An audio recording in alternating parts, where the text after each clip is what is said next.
fighting to maintain their dominance while other nations sought to break free from their grip.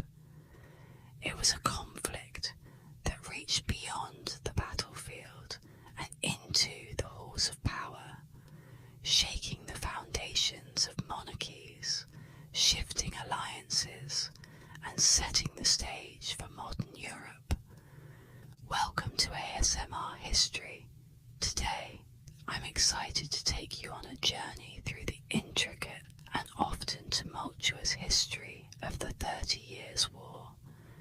As always, I'll be balancing the richness of historical detail with the calming, soothing tone that defines this channel. Whether you're here to learn or simply to relax, you're in the perfect place. In this 5-part series, we'll be unraveling the complex layers of this war, its causes, its key players, and its devastating consequences. Each episode will dive deep into the major conflicts, the political maneuvers behind them, and the pivotal battles that changed the course of history. Together, we'll explore how the war wasn't just a series of skirmishes, but a chain of events that shaped the future of Europe. From the Defenestration of Prague, which sparked rebellion, to the treaties that finally brought an uneasy peace, we'll walk through the blood-soaked battlefields and the courtrooms where decisions were made that changed the fate of nations. But why, you might ask, should we care about a war that happened centuries ago? The answer lies in its impact. The 30 Years' War was one of the most devastating conflicts in European history, with ripple effects that can still be felt today. It altered the balance of power, cemented religious divisions, and left behind a Europe forever changed. This war brought the principle of Westphalian sovereignty into the world, where states would be recognised as having authority over their territories without external interference, a concept that still defines international politics to this day. Yet, the importance of the 30 Years' War is not just in its political ramifications. The human cost was staggering. Entire regions were decimated. Famine and disease swept through the land as armies marched across Europe, leaving destruction in their wake.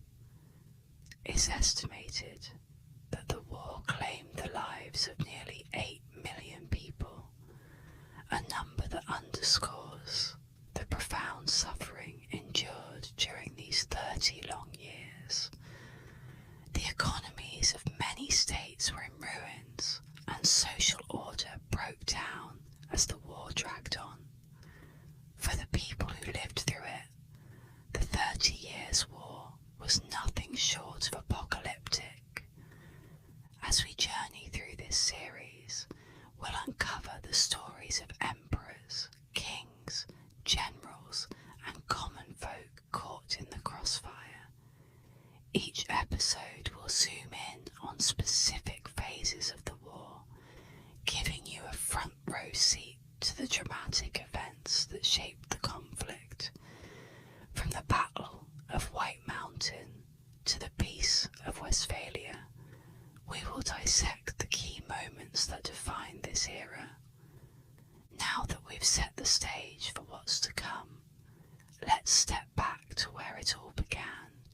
How did Europe find itself on the brink of such a cataclysmic conflict? The answer lies in a complex web of religious and political tensions, where Protestant and Catholic forces squared off, and the mighty Habsburg dynasty sought to maintain their iron grip on Europe. As these tensions simmered, it was only a of time before the flames of war were ignited.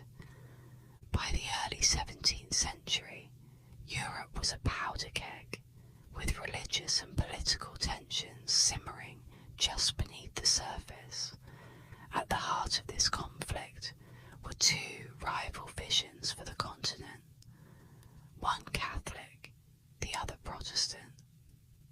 These tensions had been building for over a century, ever since Martin Luther nailed his 95 Theses to a church door in Wittenberg and ignited the Protestant Reformation. Luther's defiance of the Catholic Church sparked a wave of religious change, as men like John Calvin and others joined the call to reform what they saw as a corrupt and misguided institution. Across Europe, people began to question the authority of the Pope, and many embraced new forms of Christianity that rejected the Church's dominance. The Protestant Reformation didn't just change hearts and minds, it fractured Europe's once unified religious landscape. What had been a mostly Catholic continent was now a patchwork of religious allegiances. Protestantism spread rapidly, especially in Northern Europe, creating a deep divide between Protestant states like Sweden, Denmark, and parts of the Holy Roman Empire, and the still dominant Catholic powers like Spain, Austria, and Bavaria. This divide wasn't just theological, it became political, as religious differences started to fuel long-standing rivalries between Europe's great powers. In response to the growing threat posed by Protestantism, the Catholic Church launched its own counter-offensive, the Counter-Reformation. Led by fervent reformers like Ignatius of Loyola, who founded the Jesuit order, the Catholic Church sought to win back the regions it had lost to the Protestant cause. The Council of Trent, held between 1545 and 1563, became a centerpiece of this effort. The Church clarified its doctrines, reasserted its authority, and worked to root out corruption within its ranks, all while ramping up efforts to suppress Protestant movements through both persuasion and force. The Catholic-Protestant divide was no longer just a matter of faith. It had evolved into a political struggle for the very soul of Europe. Nowhere was this divide more pronounced than in the Holy Roman Empire. A sprawling patchwork of territories stretching across Central Europe, the Holy Roman Empire was a land where religious and political allegiances were constantly in flux. The empire was technically ruled by an emperor, but in reality, the power of the Holy Roman Emperor was limited. The empire was so decentralized that individual princes and dukes wielded far more power within their own regions than the emperor himself. These rulers, often referred to as the electors, could make decisions about religion and governance independently, leading to a landscape where some states remained fiercely Catholic, while others embraced Protestantism. The Peace of Augsburg in 1555 was an attempt to calm these religious tensions, allowing each prince to choose the religion of their own territory. It was an uneasy truce that held for a time, but was ultimately flawed. The settlement only recognized two forms of Christianity: Catholicism and Lutheranism, leaving out other Protestant sects like Calvinism, which began to gain influence. Further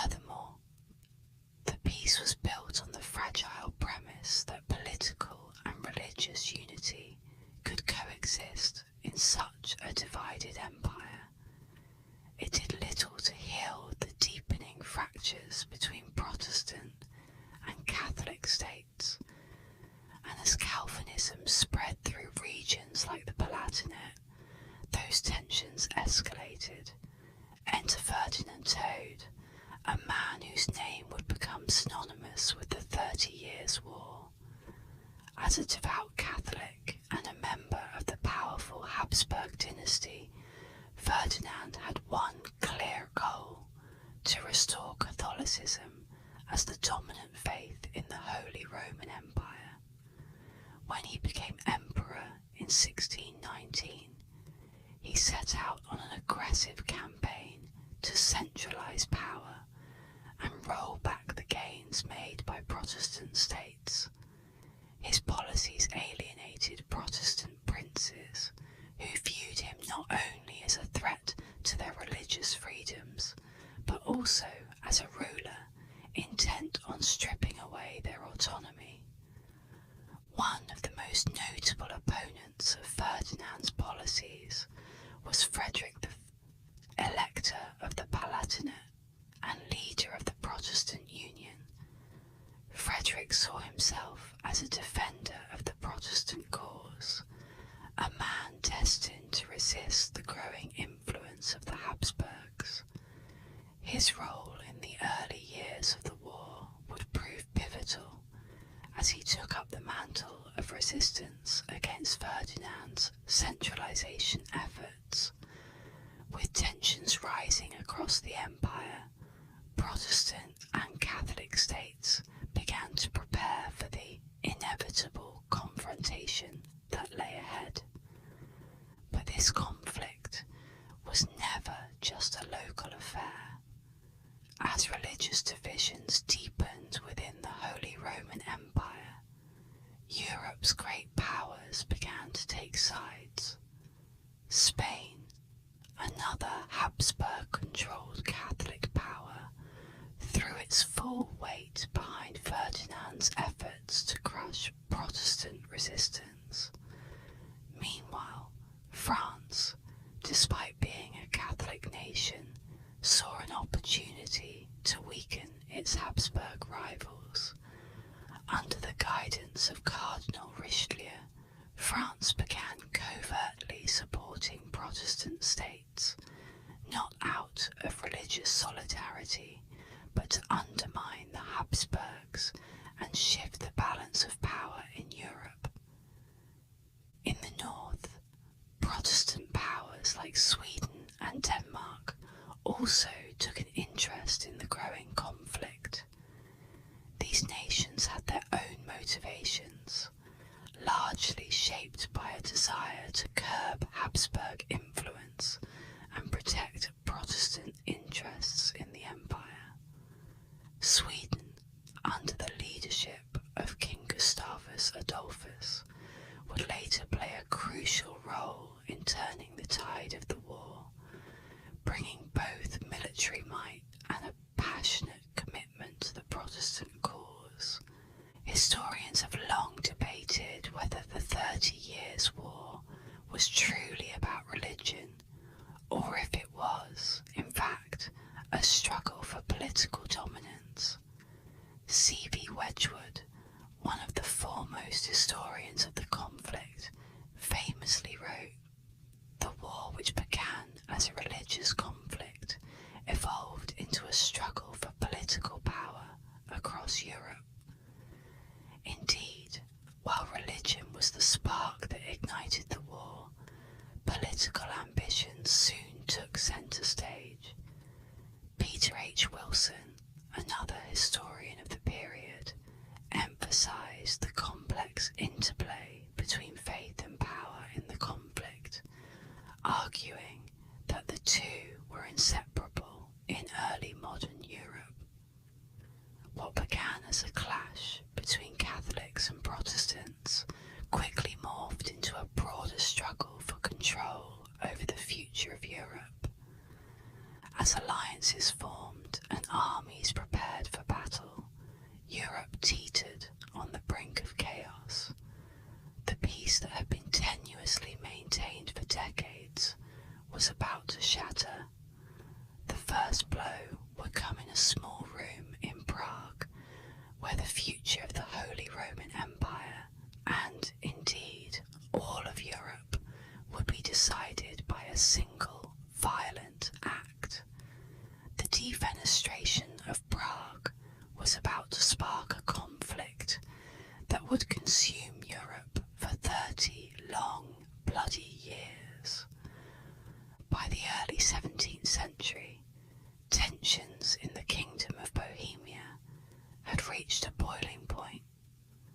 The region, a part of the sprawling Holy Roman Empire, was a volatile mix of religious and political discontent. Protestant nobles, long wary of the Catholic Habsburg dynasty's rule, felt increasingly marginalised.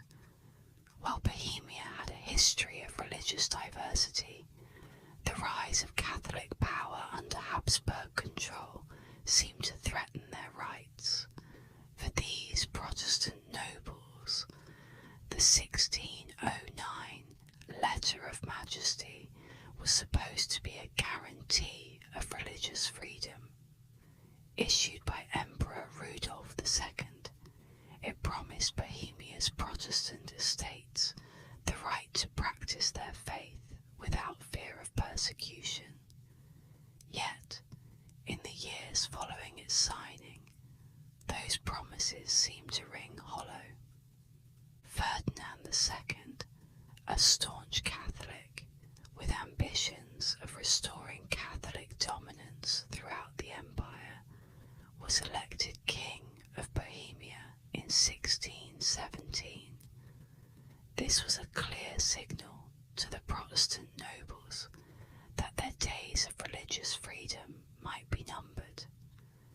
Ferdinand's policies increasingly favoured Catholicism, and many Protestant leaders feared that the rights granted by the Letter of Majesty would soon be stripped away. In their eyes, Bohemia was standing at the edge of a precipice. It was only a matter of time before something or someone would push it over. That moment came on May 23rd, 1618, in the city of Prague. A group of Protestant nobles, outraged by the actions of Catholic officials who they believed were undermining the Letter of Majesty, gathered at the royal castle. Their target, two Catholic regents, Wilhelm Slavata and Yaroslav Martinic, who had been appointed by the Habsburgs to enforce their authority in Bohemia. Tensions were high as the Protestant nobles stormed into the council chamber where the two men sat.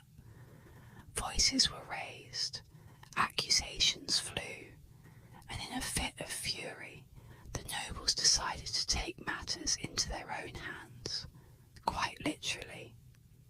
Without warning, they seized Slavata and Martinic, dragged them across the room, and hurled them out of the castle window. The two men fell approximately 70 feet, crashing into the moat below. Remarkably, both survived, landing on what some claimed was a heap of manure that cushioned their fall. Catholics would later say it was divine intervention that spared their lives, while Protestants insisted it was nothing more than sheer luck.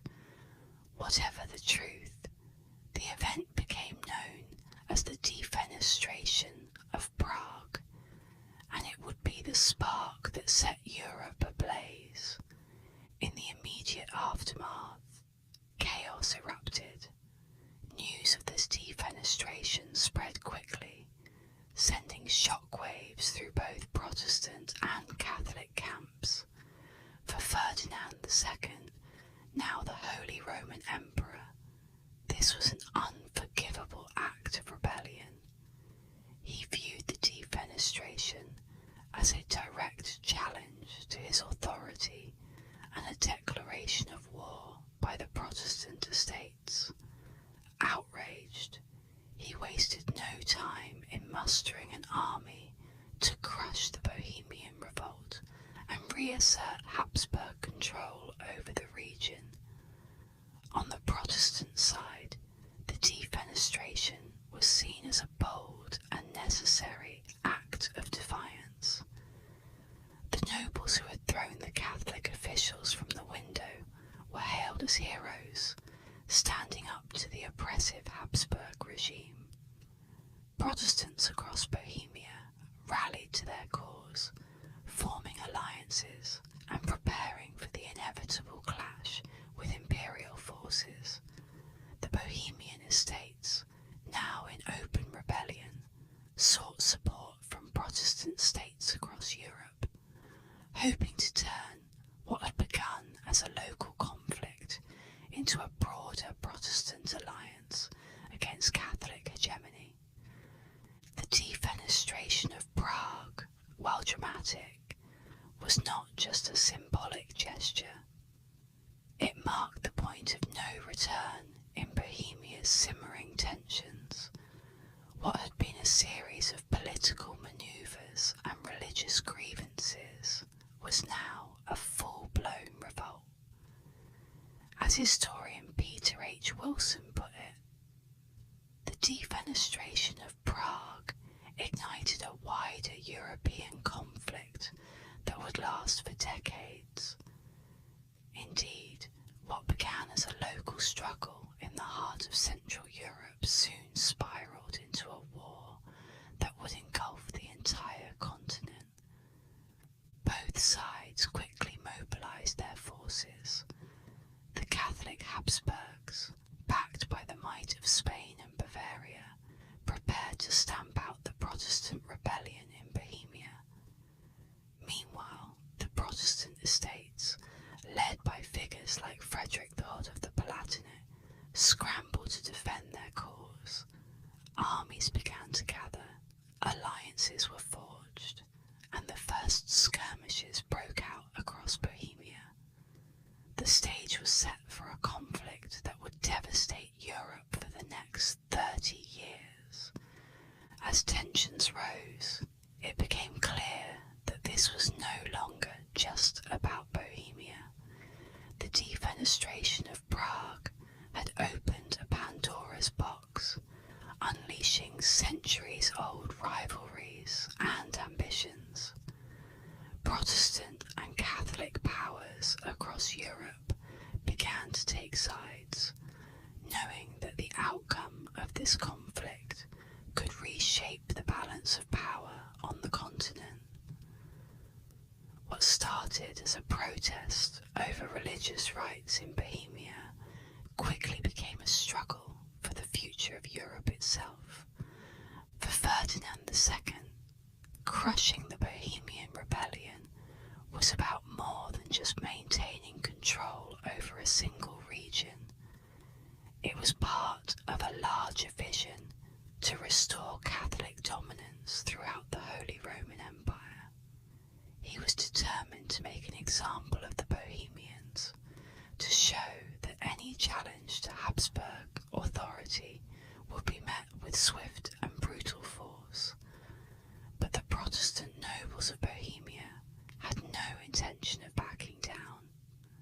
They believed that they were fighting not only for their religious freedom, but for the survival of Protestantism in Central Europe. As the armies gathered and the battle lines were drawn, Europe watched anxiously. The first sparks of war had been lit, but the full inferno was still to come.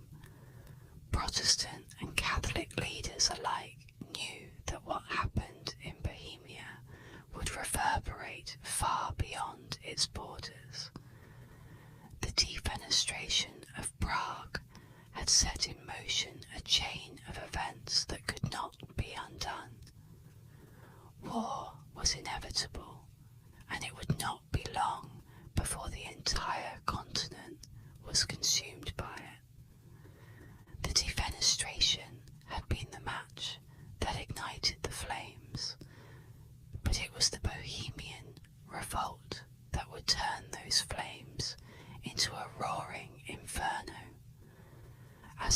revolt spread beyond Prague, drawing in new allies and adversaries, it became clear that this was no isolated conflict.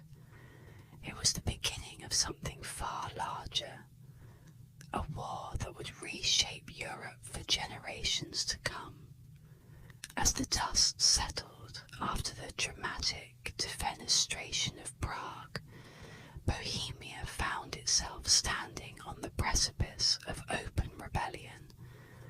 What had started as an explosive act of defiance had now turned into a full-blown revolt against the powerful Habsburg dynasty. For the Protestant nobles of Bohemia, the choice was clear: submit to a future of Catholic domination, or rise up and fight to protect their religious freedoms and political autonomy.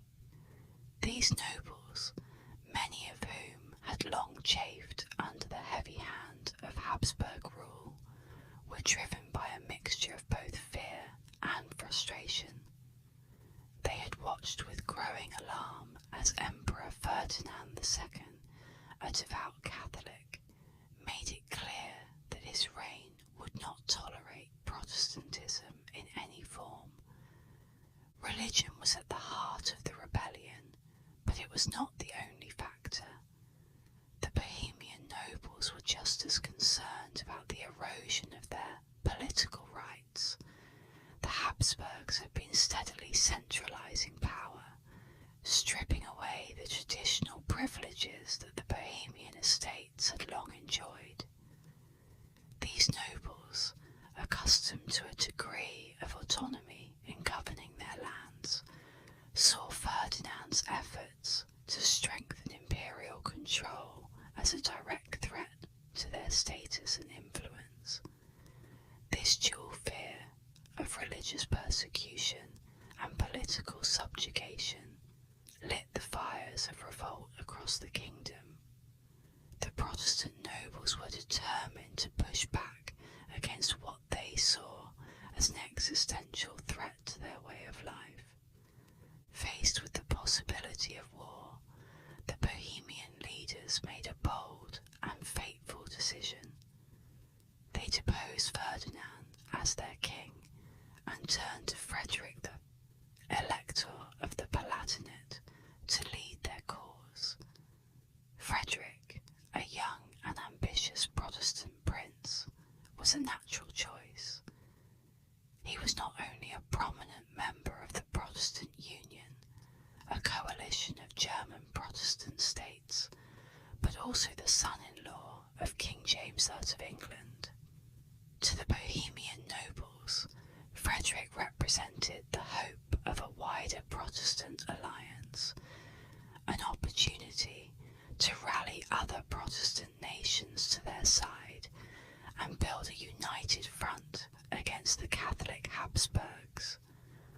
Frederick, however, was hesitant. His advisors warned him that accepting the Bohemian crown would provoke the wrath of the powerful Habsburgs and plunge Europe into a larger conflict. But the lure of the crown and the possibility of leading a grand Protestant coalition was too tempting to resist. In the autumn of 1619, Frederick accepted the Bohemian throne, much to the delight of the Protestant nobles. For them, Frederick's election marked a turning point, a chance to secure their future under a Protestant monarch who would defend their faith and their rights. But what they saw as a beacon of hope, the Habsburgs viewed as a direct and dangerous challenge to their authority. War now seemed inevitable. Both sides began to raise armies, preparing for the coming storm. On one side stood the Habsburg forces, led by seasoned generals like Johann Cercles, Count of Tilly, and bolstered by allies from Catholic Spain and Bavaria. Ferdinand II, furious at the audacity tenacity of the Bohemian nobles, was determined to crush the rebellion and reassert Catholic dominance in his empire. For him, the Bohemian revolt was not just about regaining control of a rebellious province. It was about sending a message to all Protestant states within the Holy Roman Empire that rebellion would not be tolerated. On the other side, the Protestant forces in Bohemia scrambled to organise. They faced a daunting task. While the Protestant nobles were united in their determination to resist Habsburg rule, they were less experienced in military affairs than their Catholic counterparts. Still, there was hope. Frederick V, now dubbed the Winter King for the briefness of his reign, worked to rally support from his Protestant allies across Europe. The Protestant Union offered some assistance, and hopes were high that other Protestant powers, like England and the Dutch Republic, would come to their aid. But as the conflict grew, it became clear that Bohemia would not be fighting alone. The revolt sparked a much larger conflict, drawing in nations from across the continent as religious and political allegiances began to shift. The Bohemian revolt was quickly becoming more than a regional uprising. It was, as historian Friedrich Schiller would later write, a harbinger of the division of Europe along religious lines. What had begun as a struggle between Protestants and Catholics in Bohemia now threatened to engulf all of Europe in a war of religion and power. Protestant and Catholic states across the Holy Roman Empire began to take sides, knowing that the outcome of the Bohemian revolt would have far-reaching consequences for the entire continent. The mobilization of armies marked the beginning of what would become one of the most devastating conflicts in European history. On the Habsburg side, Ferdinand Tone's forces were well trained and well funded. The Catholic League, a coalition of Catholic states within the empire, stood ready to support Ferdinand in his campaign to crush the Protestant rebellion. Spain, another Catholic ally, sent troops and resources to bolster the Habsburg effort, viewing the revolt as an opportunity to strengthen their influence in Central Europe. The Protestant forces, meanwhile, were less unified and far less experienced in the art of war. The Bohemian nobles who had led the rebellion were not military men, and while Frederick III had some connections to the Protestant Union, he lacked the resources and military expertise to mount a serious challenge to the Habsburgs on his own. Still, the Protestants in Bohemia were determined to fight. They raised armies from among their own ranks, calling upon local militias and seeking aid from Protestant states both within and outside the Holy Roman Empire. Sweden and Denmark, both Protestant kingdoms, watched the events in Bohemia closely, knowing that the outcome of the revolt could shape the future of Protestantism in Northern Europe. As both sides prepared for battle, it became clear that the Bohemian revolt was the opening act of a much larger drama. The conflict that had begun in Prague was now spreading beyond the borders of Bohemia, drawing in neighbouring states and threatening to plunge all of Europe into war. For Frederick V, the stakes could not have been higher. His reign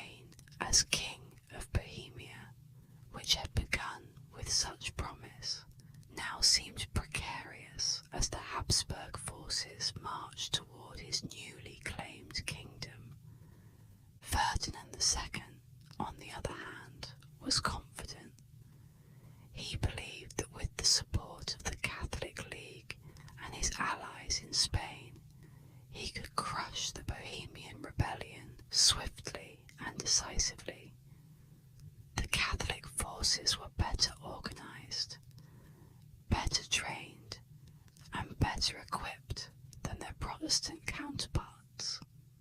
Ferdinand was determined to reclaim Bohemia and restore Catholic order to his empire, even if it meant reducing the kingdom to rubble.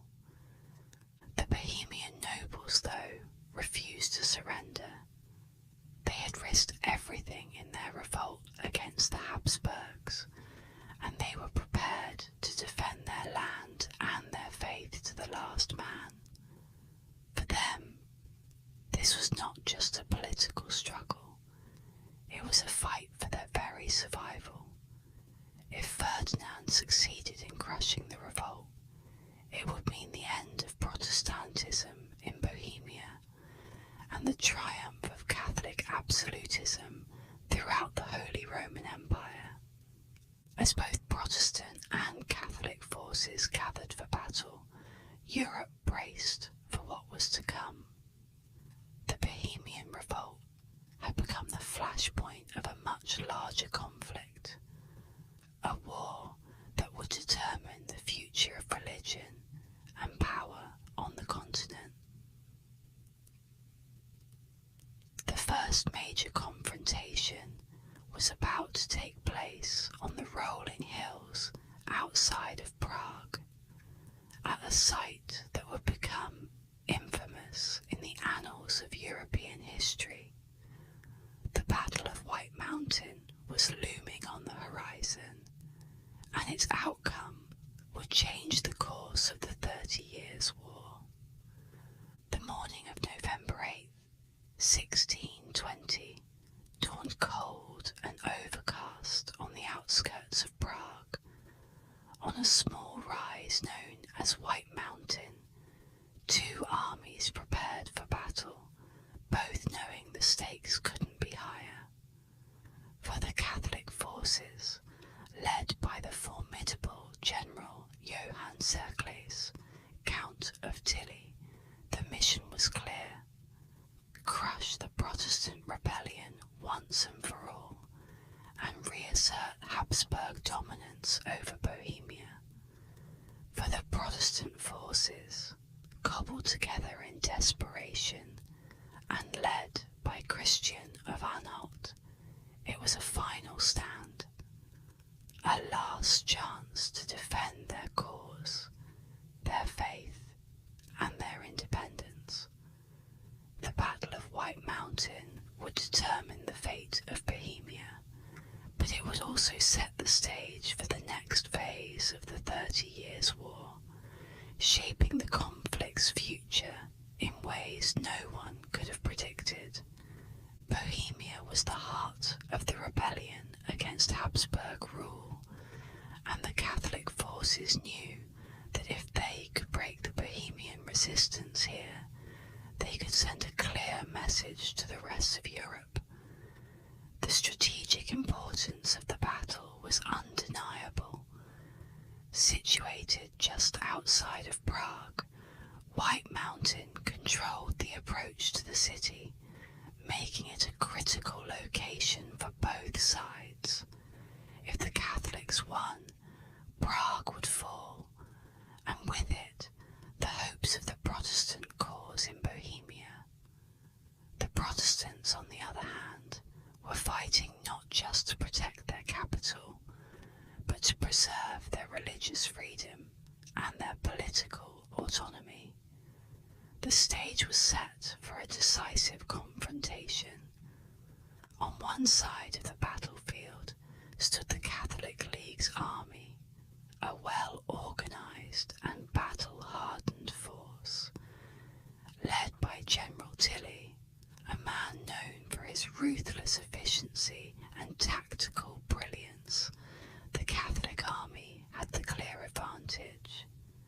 Tilly's troops were disciplined, experienced, and well-equipped, a stark contrast to the disorganised Protestant forces facing them.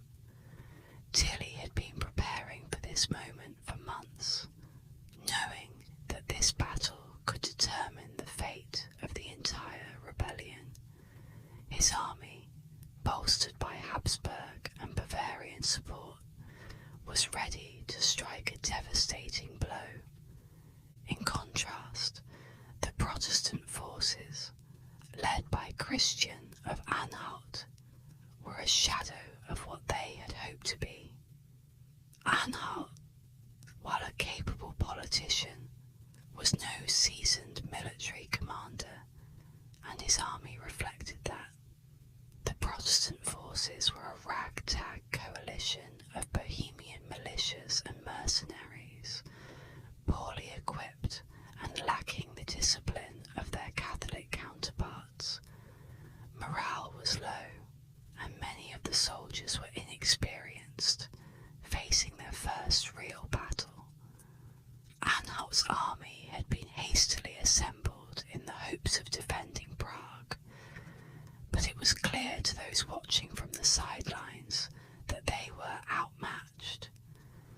As the battle began, Tilly wasted no time in pressing his advantage. His forces moved with precision, using the hilly terrain of White Mountain to their benefit.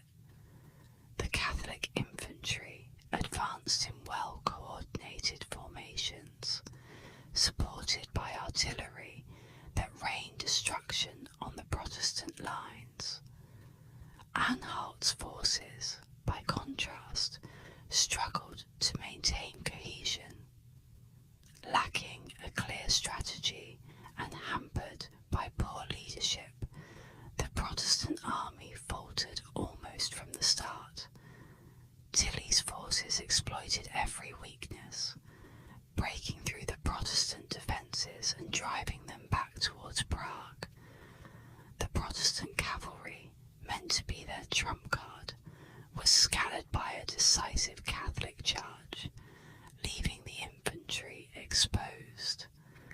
In just 2 hours, the fate of the battle and Bohemia was sealed. The Protestant army crumbled under the weight of the Catholic assault, and the battlefield became a scene of chaos and bloodshed. As Tilly's forces swept over the broken lines of the Bohemian defenders, the once hopeful Protestant cause lay in ruins. Christian of Anhalt's troops, demoralised and disorganised, fled the field, leaving thousands of their comrades dead or dying on the slopes of White Mountain. The defeat was swift and brutal, and the consequences for Bohemia were immediate. General Tilly, surveying the battlefield after the victory, reportedly remarked, "This battle has decided the fate of Bohemia." He was not wrong. The defeat at White Mountain marked the end of Bohemian independence and the beginning of a harsh and prolonged period of Catholic domination. In the immediate aftermath, the Habsburgs moved quickly to consolidate their power. Ferdinand II, the Holy Roman Emperor, saw the battle as a vindication of his efforts to restore Catholic control over his empire. He wasted no time in punishing those who had rebelled against him. The consequences for Bohemia were devastating. In the wake of the Protestant defeat, Ferdinand launched a campaign of repression aimed at wiping out any remaining resistance to Habsburg rule. The leaders of the revolt were captured and executed, their heads displayed on pikes in Prague as a grim warning to others who might consider defying the emperor. Protestantism, once a powerful force in Bohemia, was systematically crushed. Ferdinand imposed Catholicism as the state religion, forcing Protestant nobles to convert or flee. Those who resisted were stripped of their lands and titles, their wealth and influence confiscated by the Catholic elite. Within a few years, Bohemia, once a bastion of religious diversity, was transformed into a staunchly Catholic state under Habsburg control. The defeat at White Mountain also had broader implications for the 30 Years' War. In the early stages of the conflict, the Catholic forces, buoyed by their victory in Bohemia, gained the upper hand.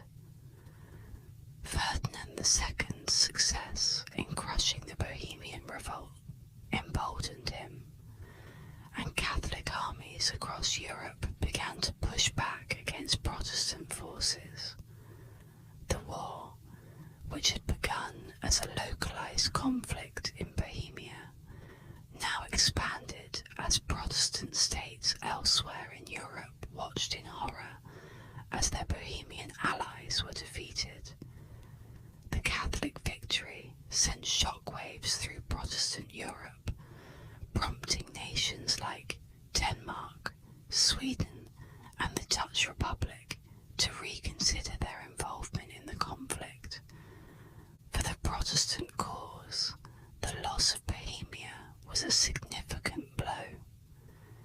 The defeat at White Mountain weakened Protestant resistance across the Holy Roman Empire and gave the Catholic forces a sense of momentum that would carry them into the next phase of the war. It also underscored the growing power of the Habsburg dynasty, which now controlled much of Central Europe. But while the Battle of White Mountain was a decisive victory for the Catholics, it was by no means the end of the war. The conflict would drag on for another 28 years as Protestant forces regrouped and new alliances were forged. The battle also revealed the deep divisions within Europe, divisions that went far beyond religion. The 30 Years' War was as much a political struggle as it was a religious one, and the defeat at White Mountain highlighted the complexities of the conflict. Protestant leaders across Europe recognized that they were not just fighting for religious freedom, they were fighting to resist the growing dominance of the Habsburgs and their Catholic allies. The battle had ended in defeat, but the war was far from over. As the smoke cleared from the battlefield, the full weight of the Catholic victory began to settle in. The repression that followed was swift and brutal, with Bohemia forced to submit to a new Catholic order. Yet, the Habsburgs were not content with merely subduing Bohemia. Their victory gave them the momentum they needed to consolidate their power across the Holy Roman Empire. The stage was now set for a wider conflict as Protestant and Catholic forces across Europe prepared for the next round of fighting. The Battle of White Mountain was more than just a military victory. It marked a turning point that allowed Ferdinand turned and the Habsburg dynasty to tighten their grip on Bohemia and, by extension, much of Central Europe. With Protestant resistance crushed on the battlefield, the next phase of the struggle unfolded, not with swords and cannons, but with laws and edicts. The aftermath of the battle saw Ferdinand embark on a systematic campaign to eliminate Protestantism from Bohemia altogether, securing not only his political dominance, but also enforcing religious conformity under the Catholic Church. In the wake of the Protestant defeat, Ferdinand wasted no time in dismantling the power structures that had supported the rebellion.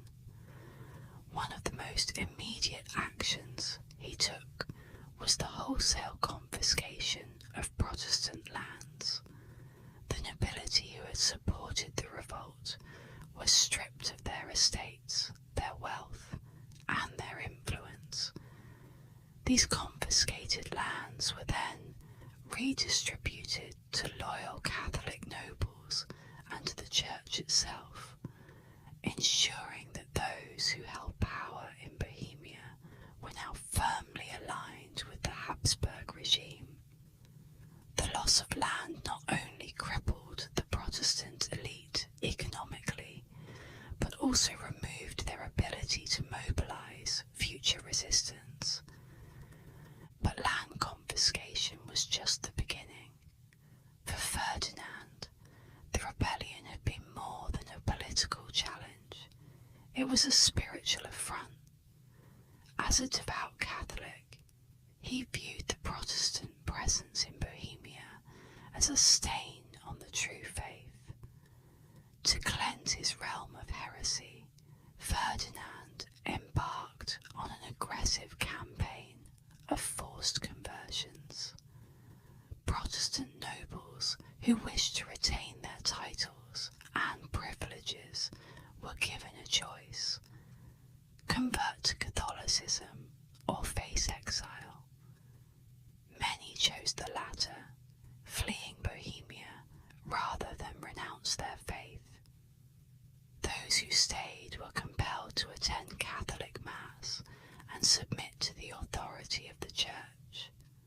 For the common people, the conversion process was no less harsh.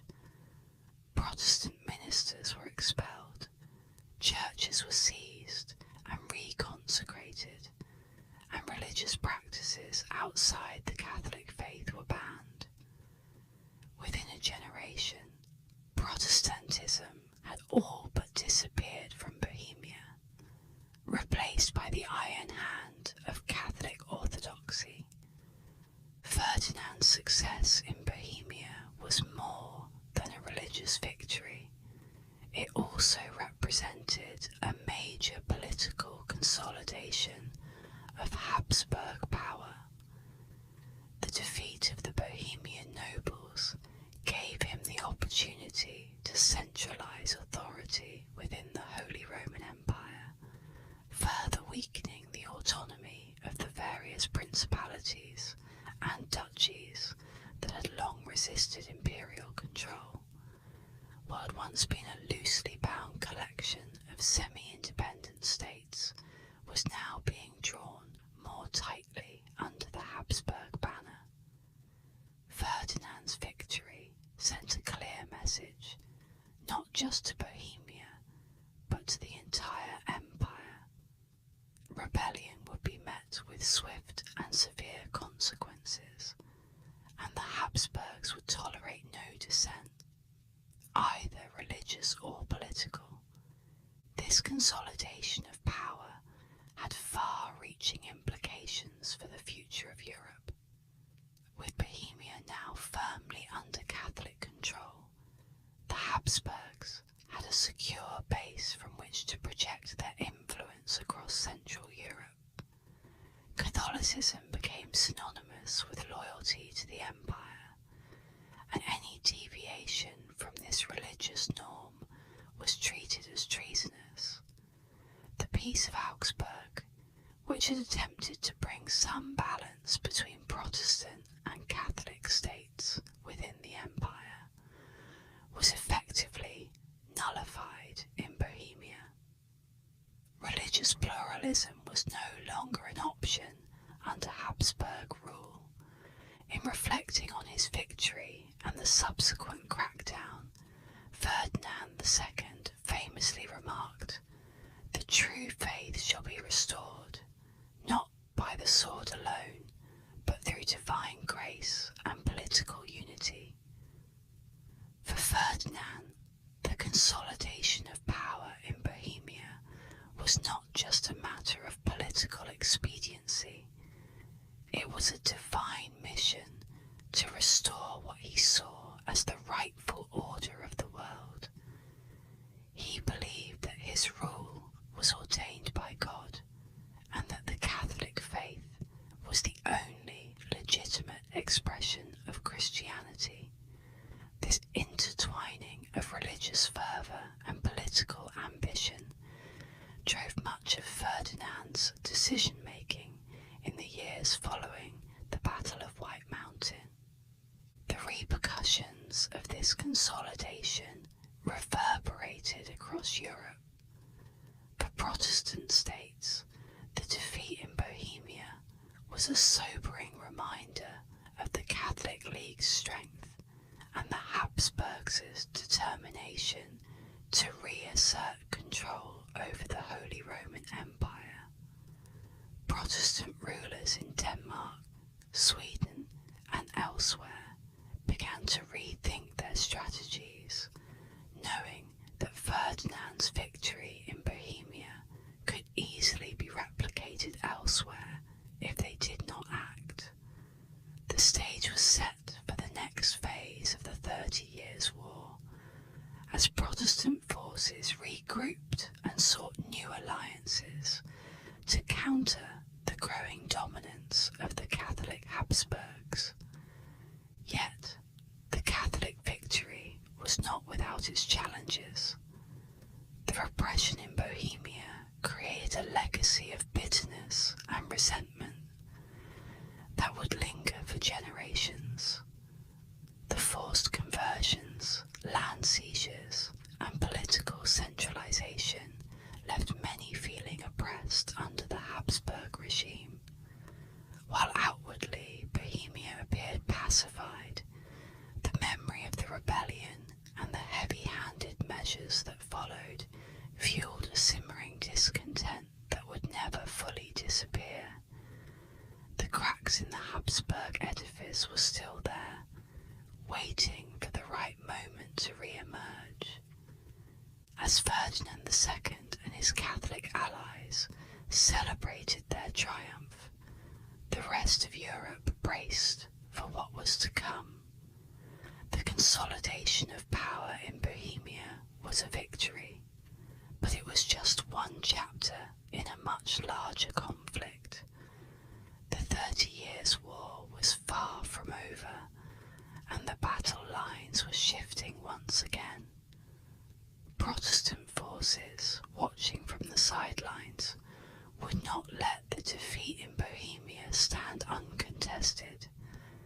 They were already planning their next moves, preparing for the inevitable clashes that would define the next phase of the war. The triumph of Catholicism in Bohemia had set the stage for further conflict, and Europe was ready to explode once more. As the dust settled over the ruins of Prague and the Habsburgs tightened their grip, new alliances were being formed, new strategies devised. The war would rage on, drawing more nations into its bloody vortex and reshaping the continent in ways that no one could have predicted. The next episode in this epic struggle was about to begin. The 30 Years' War is a story filled with rebellion, shifting alliances, and the relentless struggle for power. As we've seen, it all began with the dramatic Defenestration of Prague, a bold and desperate act by Bohemian nobles that sparked a chain reaction. From there, the Bohemian revolt rose, with Protestant leaders rallying around Frederick V, hoping to carve out a future free from Habsburg control.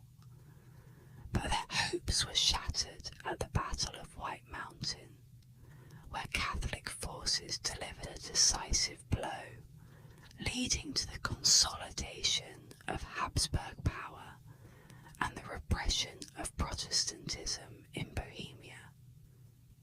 As we reflect on these events, it's clear that this was only the beginning. The defeat in Bohemia set the stage for a much larger conflict, and soon Denmark will step into the fray.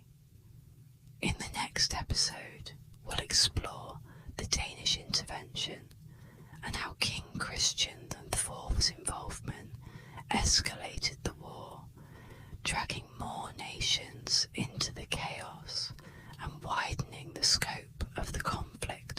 across Europe.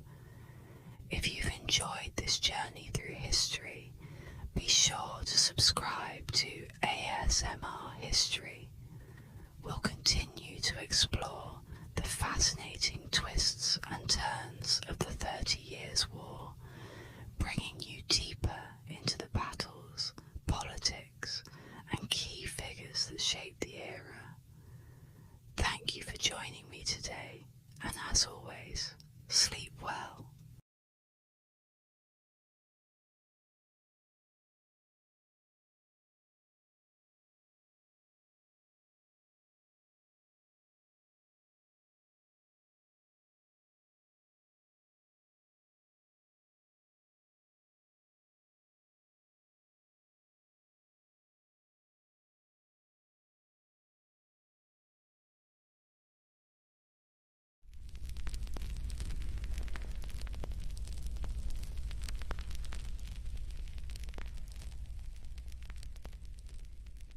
Often begins as a spark, a single moment or action that ignites a chain of events no one can control. In the case of the 30 Years' War, that spark came from the heart of Bohemia. Rebellious nobles hurled the imperial envoys out of a window in what we now call the Defenestration of Prague. But that was just the beginning. What started as a local rebellion soon spiraled into a conflict that engulfed the whole of Europe. It became a war of politics, religion, and sheer survival. Welcome back to ASMR History, where I dive deep into history's most fascinating stories with a sense of calm and relaxation. Whether you're returning or joining us for the first time, I'm glad you're here as we explore the next chapter of the 30 Years' War. We left off in Bohemia, where the Protestant revolt against the Catholic Habsburgs set the stage for something much bigger. The Bohemian phase was bloody and decisive, but it was only the first act. Now, we move into an even more complex period of the war, as powerful forces from across Europe are drawn into the conflict, expanding both its reach and its devastation. As the historian C.V. Wedgwood put it, the 30 Years' War had now become a European catastrophe, and she couldn't have been more right. With every year that passed, more factions and powers took sides, turning what began as a local struggle into a continental disaster. But why? Why did nations like Denmark and Sweden, so far removed from the events in Bohemia, decide to get involved? The answer isn't just about religion, though that's part of it. It's also about power, about influence, territory, and who would shape the future of Europe. This is the part of the story where two major players, the Palatinate and Denmark, step into the chaos, each driven by their own hopes and ambitions. As we follow their journeys, we'll see how their involvement changed the course of this already brutal conflict. The war became less about clear sides and more about shifting alliances, where loyalties blurred and survival meant making deals with whoever could offer the most. Before we get to Denmark's role, though, we need to understand what was happening in the Palatinate, where one of the war's most pivotal campaigns was about to unfold. So, let's head back to Central Europe and dive into the story of the Palatinate campaign. The war that had begun in the heart of Bohemia was now spreading, taking root in new territories, drawing in more powers, and becoming something far more devastating than a localized conflict. As the Bohemian phase of the 30 Years' War came to a close, a new front emerged, the Palatinate. This region, nestled along the Rhine, would become a battleground that both deepened the war's complexity and revealed the tangled web of political and religious alliances that were driving it. The fate of the Palatinate wasn't just about military strategy, it was about power, prestige, and the survival of a fragile European order. At the heart of this phase of the war stood Frederick V, the Elector Palatine.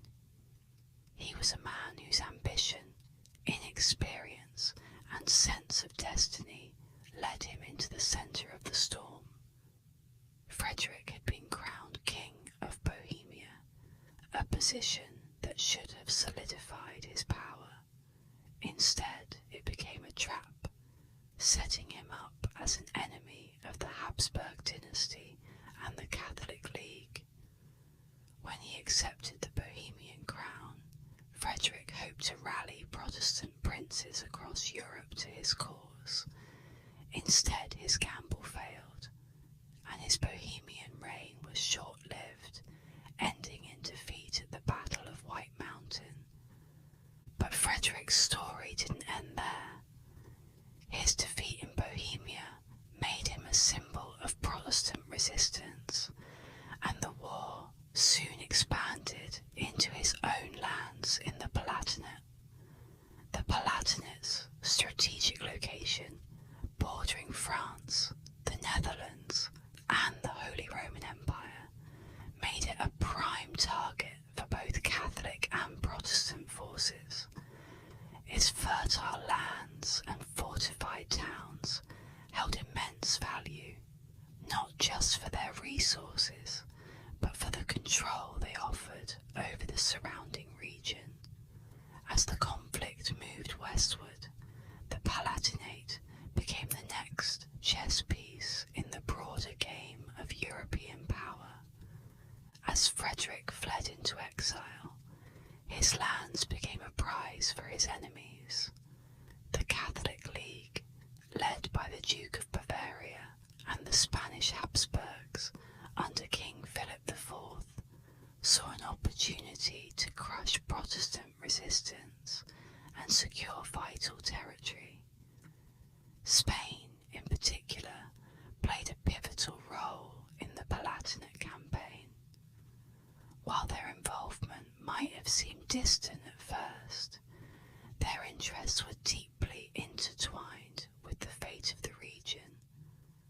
Spain's position in the Netherlands and their long-standing conflict with the Dutch Republic gave them a vested interest in controlling the Rhineland. Spain's military goals were clear. They needed to secure the Spanish Road, a crucial supply line that connected their territories in Italy to the Spanish Netherlands. Controlling the Palatinate would ensure the flow of troops and resources to their armies fighting in the north.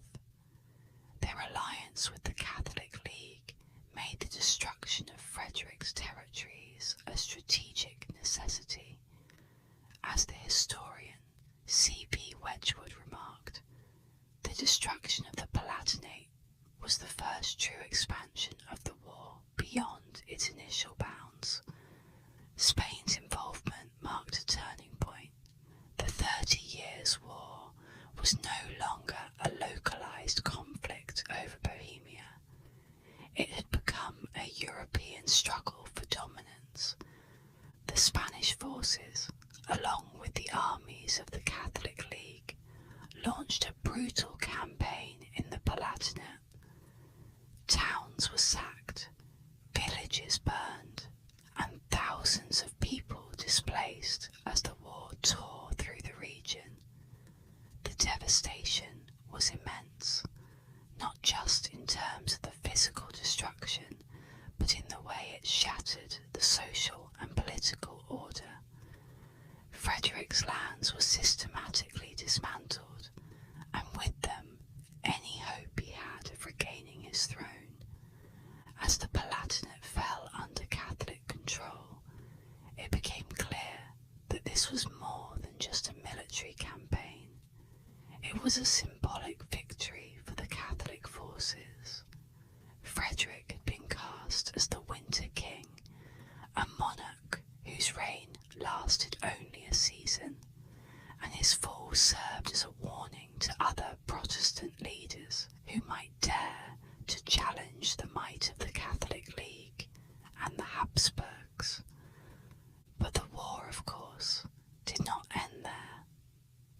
While the Catholic forces celebrated their victory in the Palatinate, Protestant resistance continued to simmer across Europe. The fall of Frederick and the Palatinate created a sense of urgency among Protestant rulers, many of whom feared that their own lands would be next. Denmark, in particular, saw the writing on the wall. King Christian IV, a staunch Protestant and ruler of one of Europe's most powerful kingdoms, knew that the war was far from over. Christian had watched the destruction of the Palatinate with growing alarm. If Catholic forces could crush Frederick and seize his lands, what was to stop them from turning their sights further north? Denmark was not yet directly involved in the conflict, but Christian understood that his kingdom's security and the future of Protestantism in northern Europe hung in the balance. The destruction of the Palatinate, while a victory for the Catholic League, marked the beginning of a new phase in the 30 Years' War. Protestant leaders, like Christian IV of Denmark, would not stand idly by as the Catholic forces gained ground. With Frederick in exile and his lands under Catholic control, Christian saw his chance to act. Denmark would become the next major player in the war, launching its own intervention to halt the Catholic advance and defend Protestant interests in Europe. The Danish intervention was about to begin, and with it, the war would enter yet another brutal and decisive chapter. The 30 Years' War had now reached a critical point, and new players were emerging on the stage. Among them was Christian IV of Denmark, a king who believed he could turn the tide of the conflict in favour of the Protestant cause.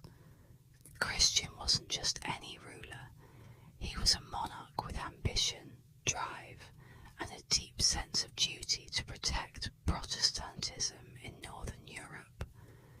To him, the war was not just about territorial control, it was about faith, survival, and the future of his kingdom.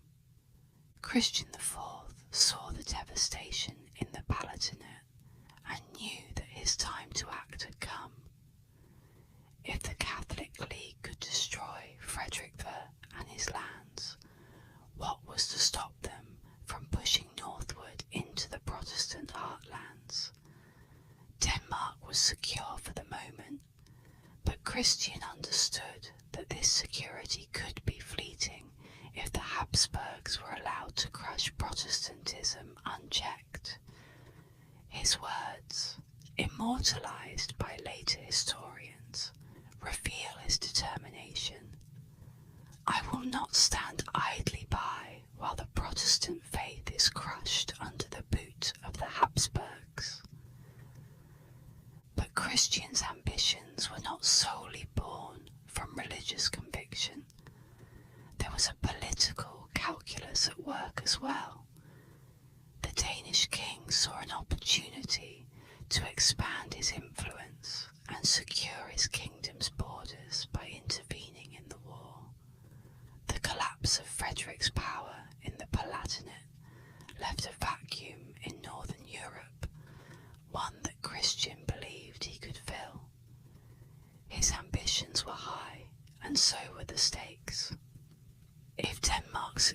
in pushing back the Catholic forces, Christian would not only save Protestantism, but also strengthen his own position as a leading power in the region.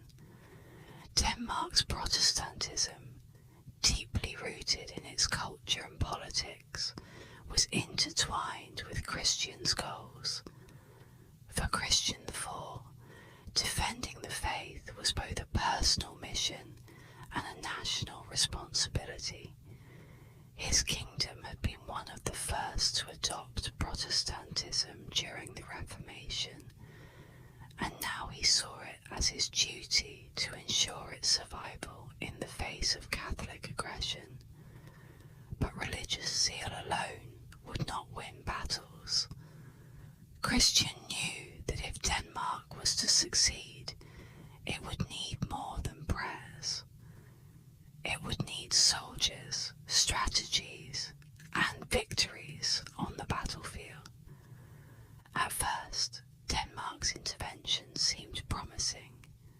Christian IV's armies moved swiftly through northern Europe, securing a series of early victories that raised the hopes of Protestant forces. His strategies were bold, focusing on rapid assaults and securing key strongholds to weaken the Catholic League's grip. For a time, it seemed as though Denmark might achieve what Frederick could not: a successful pushback against the Habsburgs. But Christian's confidence would soon be tested. As Denmark's armies advanced, a new figure emerged to challenge the Protestant king, Albrecht von Wallenstein.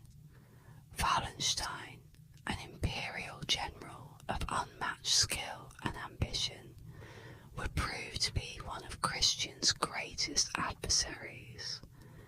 His rise to prominence was nothing short of meteoric, and his brilliance on the battlefield quickly made him a force to be reckoned with.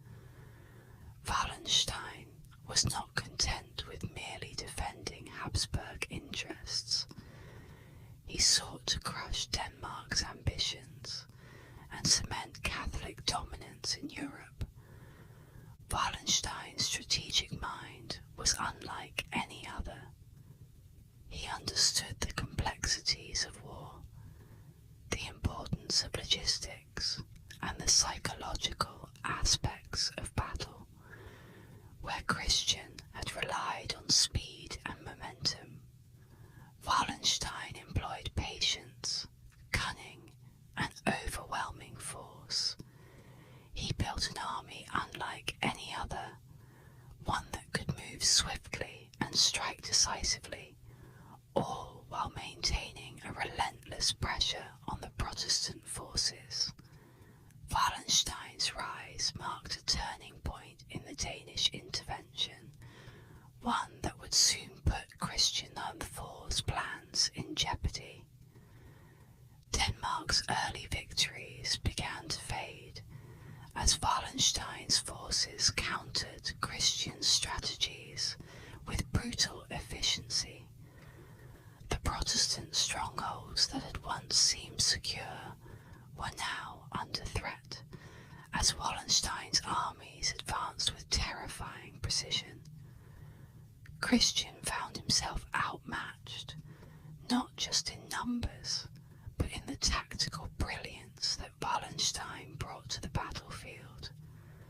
The Danish king, once confident in his ability to lead a successful campaign, now faced the grim reality of a war that was turning against him.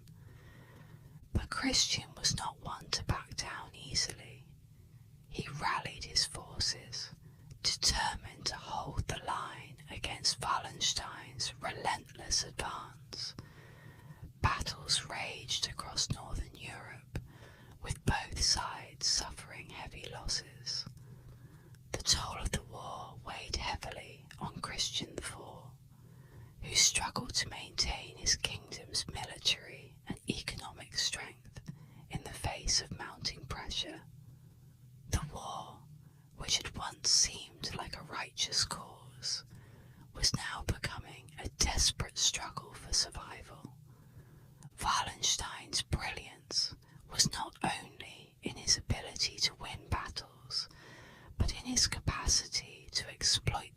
weaknesses of his enemies. He recognised the strain that the war was placing on Denmark and used it to his advantage, launching a series of devastating campaigns that pushed Christians' forces further and further back. The dream of a Protestant victory began to slip away as Wallenstein's dominance became ever more apparent. Despite the setbacks, Christian IV refused to give up. His resilience became a defining feature of Denmark's involvement in the 30 Years' War, even as the odds turned against him. But the cost of the war was becoming unbearable. The Danish army was stretched thin, resources were running low, and morale was faltering. Wallenstein's forces seemed unstoppable, and Christian knew that without a major shift in the war's dynamics, Denmark's intervention might end in failure. As Denmark's military fortunes continued to decline, Christian IV faced a difficult decision. He had entered the war with high hopes of protecting Protestantism and expanding his influence, but the realities of the conflict had proven far harsher than he anticipated. Wallenstein's rise had shattered Denmark's momentum, and now Christian had to consider the possibility of retreat. The question was no longer whether Denmark could win the war, but how much longer it could hold out against the overwhelming might of the Catholic forces. Christian's determination, while admirable, could not change the fact that Denmark's intervention was faltering. The tide had turned, and Wallenstein's relentless pressure was pushing Denmark to the brink.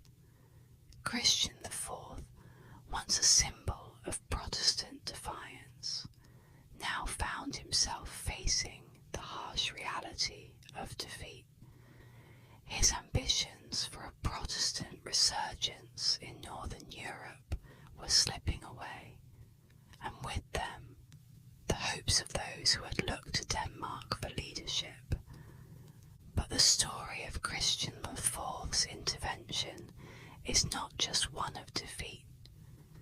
It is a story of resilience, of a king who refused to stand idle while his faith in his kingdom were threatened. Christian's efforts, while ultimately unsuccessful, demonstrated the lengths to which the Protestant cause would go to resist the Habsburgs and the Catholic League. His intervention, though it failed to achieve its ultimate goals, played a crucial role in prolonging the conflict and keeping the Protestant cause alive. As Denmark's role in the war diminished, a new chapter was beginning to unfold.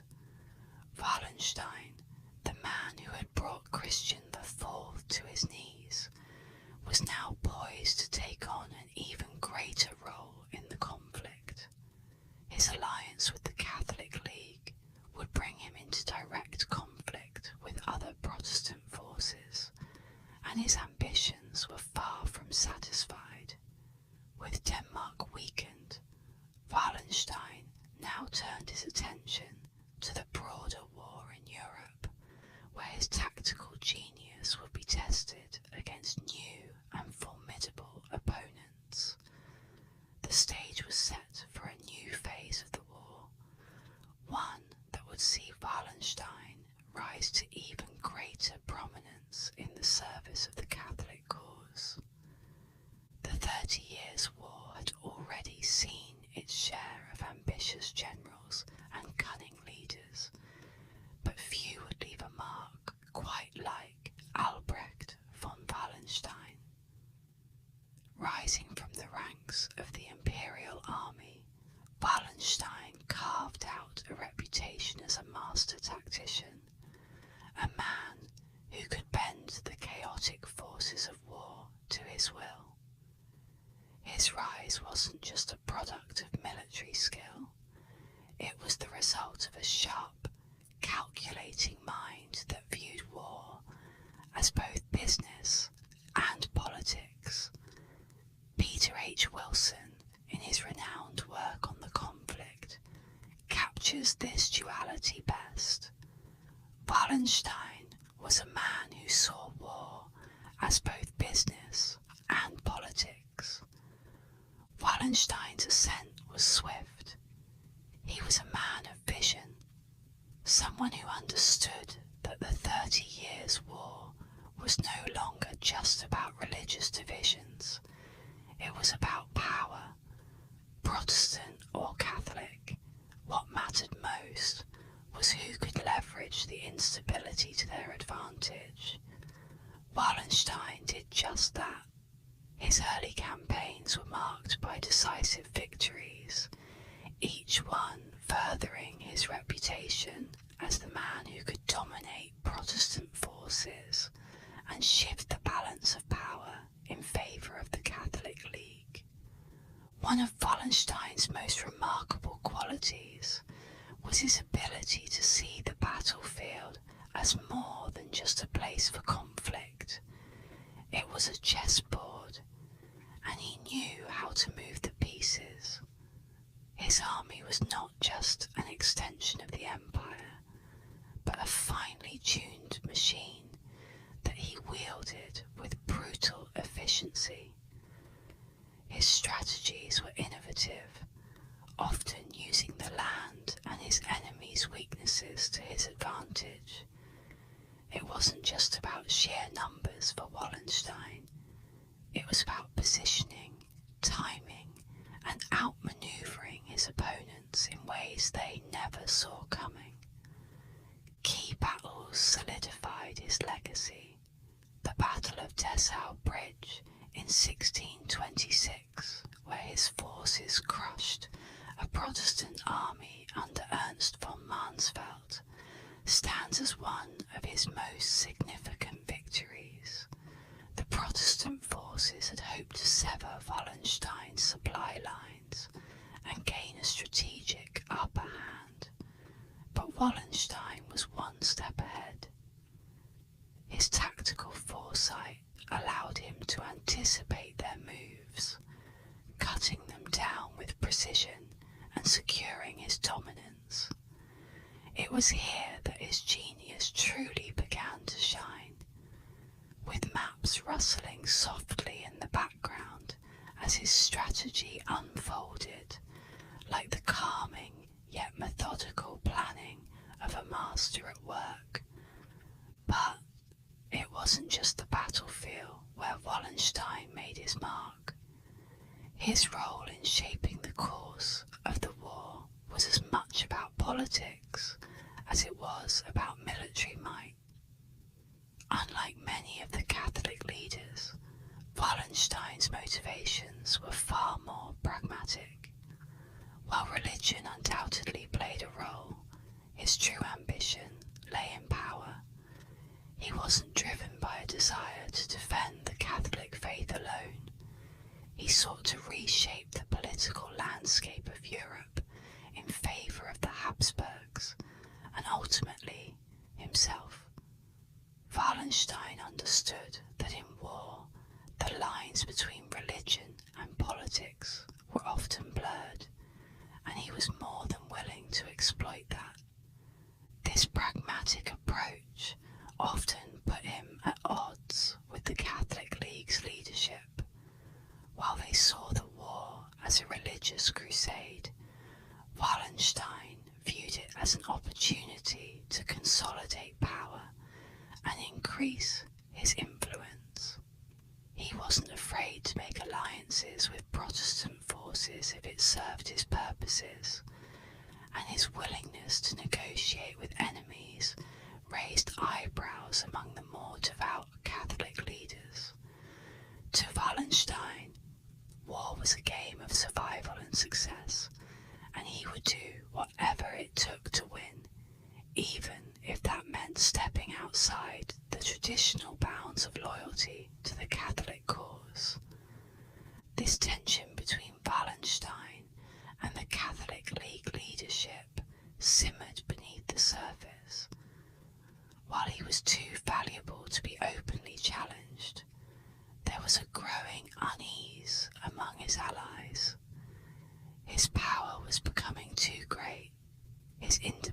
was too pronounced. For many in the Catholic League, Wallenstein's rise represented a dangerous shift in the balance of power. He wasn't just a general, he was a political force in his own right, and that made him a threat as much as an asset. Despite these growing tensions, Wallenstein's military genius could not be denied. His victories continued to pile up, each one a testament to his brilliance on the battlefield, but his relationship with the Catholic League remained fragile, held together by the necessity of his success rather than any true sense of unity. Wallenstein knew this, of course. He was far too clever to be blind to the political manoeuvrings around him. His position was tenuous, built on a foundation of victories that could shift as quickly as the tide of war. Yet, Wallenstein thrived in this environment. The war was his arena, and for as long as he could win, he held the upper hand. One of Wallenstein's key strengths was his ability to innovate, to adapt to the changing nature of the war. His logistical strategies were particularly impressive, allowing him to maintain large armies in the field for extended periods of time. Where other generals might have struggled with supply lines and morale, Wallenstein had created a system that kept his forces well provisioned and motivated. His men were loyal, not just because of the cause, but because they knew that under Wallenstein's leadership, they were part of something greater. The rustling of maps, the methodical planning, it all pointed to a leader who was always thinking several moves ahead. Yet, for all his brilliance, Wallenstein's rise also laid the groundwork for his eventual downfall. His ambitions were growing too large, his power too centralized. The Catholic League and the Habsburgs, while reliant on him, began to fear what he might become if left unchecked. Wallenstein's military successes had made him indispensable, but they had also made him dangerous. His independence, his willingness to act outside the traditional constraints of loyalty, made him a figure that could not be easily controlled. As Wallenstein continued to win battles and expand his influence, the cracks in his relationship with the Catholic League began to widen. His pragmatism, which had served him so well on the battlefield, was now a source of distrust among the Catholic leaders. They worried that Wallenstein's true loyalty lay not with the empire or the Catholic cause, but with himself. His ambitions, which had once been a strength, were now seen as a potential threat to the very order he was supposed to protect. This tension came to a head as the war dragged on. Wallenstein's position, once seemingly unassailable, was now in question. The Catholic League could no longer ignore the fact that their most brilliant general was also their greatest rival for power. Wallenstein's rise, so swift and decisive, was beginning to face its inevitable reckoning. His pragmatic approach to the war, which had brought him so much success, was now the very thing that threatened to undo him. As Wallenstein's relationship with the Catholic League deteriorated, the war continued to evolve. The political landscape was shifting, and Wallenstein found himself caught between his own ambitions and the growing mistrust of his allies. His dominance on the battlefield had given him immense power, but it had also made him a target. The Catholic League, once reliant on his brilliance, was now questioning whether they could afford to let him continue unchecked. The tensions between Wallenstein and the Catholic League leadership would ultimately lead to his downfall, but that story is yet to come. For now, Wallenstein remains the master tactician, the man who could outthink and outfight his enemies with ease. But even as his victories mounted, the storm clouds of political intrigue were gathering, and Wallenstein's place in the war was becoming increasingly precarious.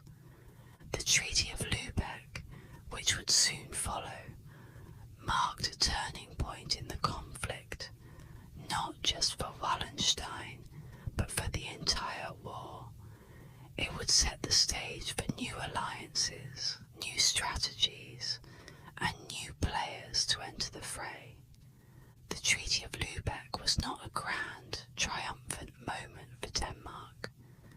It wasn't the kind of resolution that left anyone feeling victorious.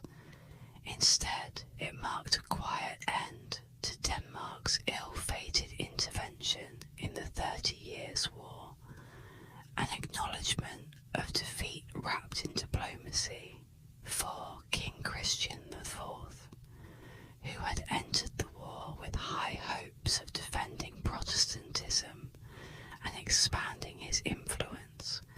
It was a bitter conclusion to a campaign that had initially promised so much. The treaty wasn't just the end of Denmark's military ambitions. It was a retreat, both territorial and political. By the time the treaty was signed in 1629, Christian IV had been forced to face the harsh reality of his kingdom's limits. The powerful armies of Albrecht von Wallenstein and the Catholic League had proven too much for Denmark to withstand. What had begun as a bold intervention to defend the Protestant cause had devolved into a desperate struggle for survival. The conditions of the Treaty of Lubeck reflected this shift. Denmark would retain its sovereignty, but only by stepping back from the war, relinquishing its territorial ambitions in northern Germany, and abandoning its role as the protector of Protestantism in the region. For Christian IV, the treaty was a political retreat, a recognition that his grand vision of Danish influence in Europe had come crashing down. Denmark was allowed to keep its territories, but it had to withdraw entirely from the conflict. This was not a victory, but a survival strategy.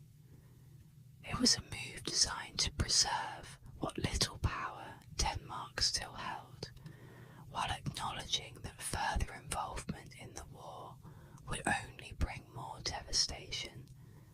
As one Danish noble is quoted to have said after the treaty, "We had lost the war, but not our resolve."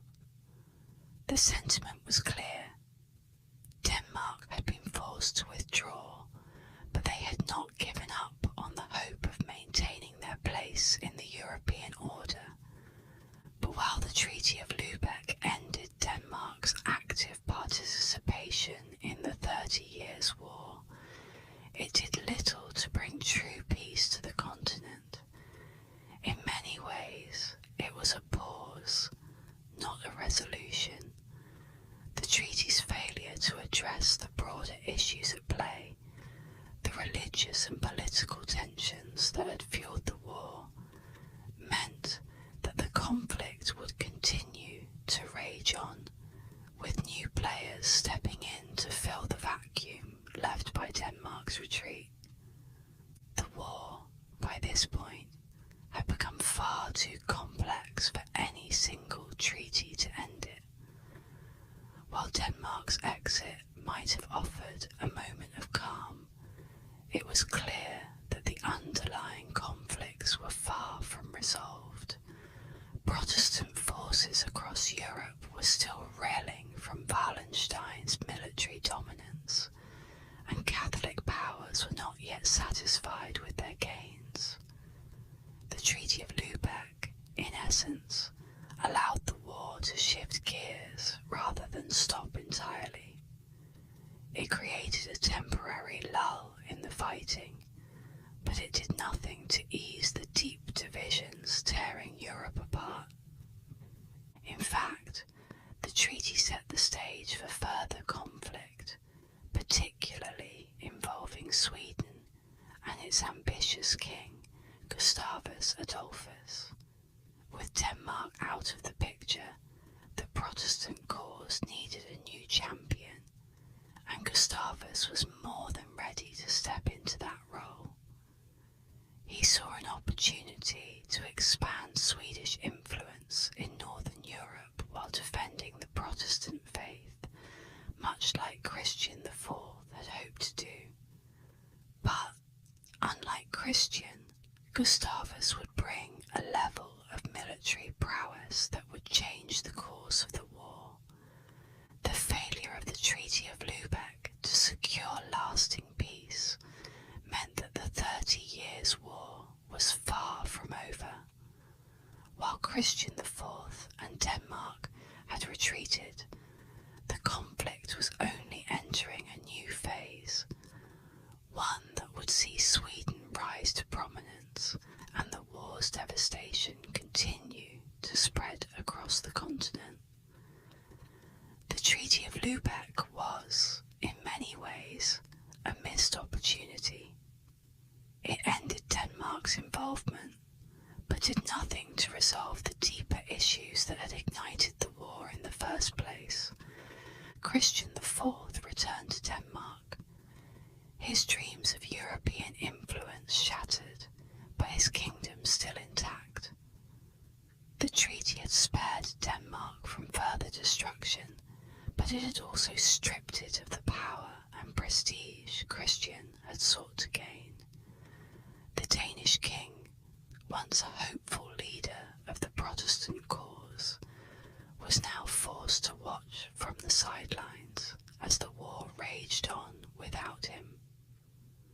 But while the Treaty of Lubeck closed the door on Denmark's ambitions, it opened another for Sweden. Gustavus Adolphus would soon enter the fray, bringing with him a disciplined and highly effective army that would challenge the Catholic League in ways Denmark had not been able to. The war was about to shift once again, as new alliances were formed and new strategies were deployed. The Treaty of Lubeck was not the end of the 30 Years' War, but rather the beginning of its next phase. As we turn to the social impact of the Danish phase, we can begin to see how this retreat left scars far beyond the battlefield. The war had not only drained resources and lives, it had fractured communities, disrupted economies, and forever changed the course of many nations. The Danish phase of the 30 Years' War was not only a time of shifting alliances and military manoeuvres, it was a period of immense human suffering.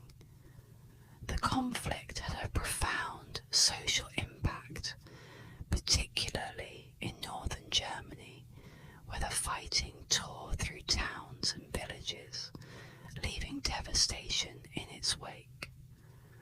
War, famine, and disease walked hand in hand, and the toll on the civilian population was catastrophic. As Denmark's armies moved through the region, they left behind a trail of ruin. Entire villages were decimated, their fields scorched, and their people displaced.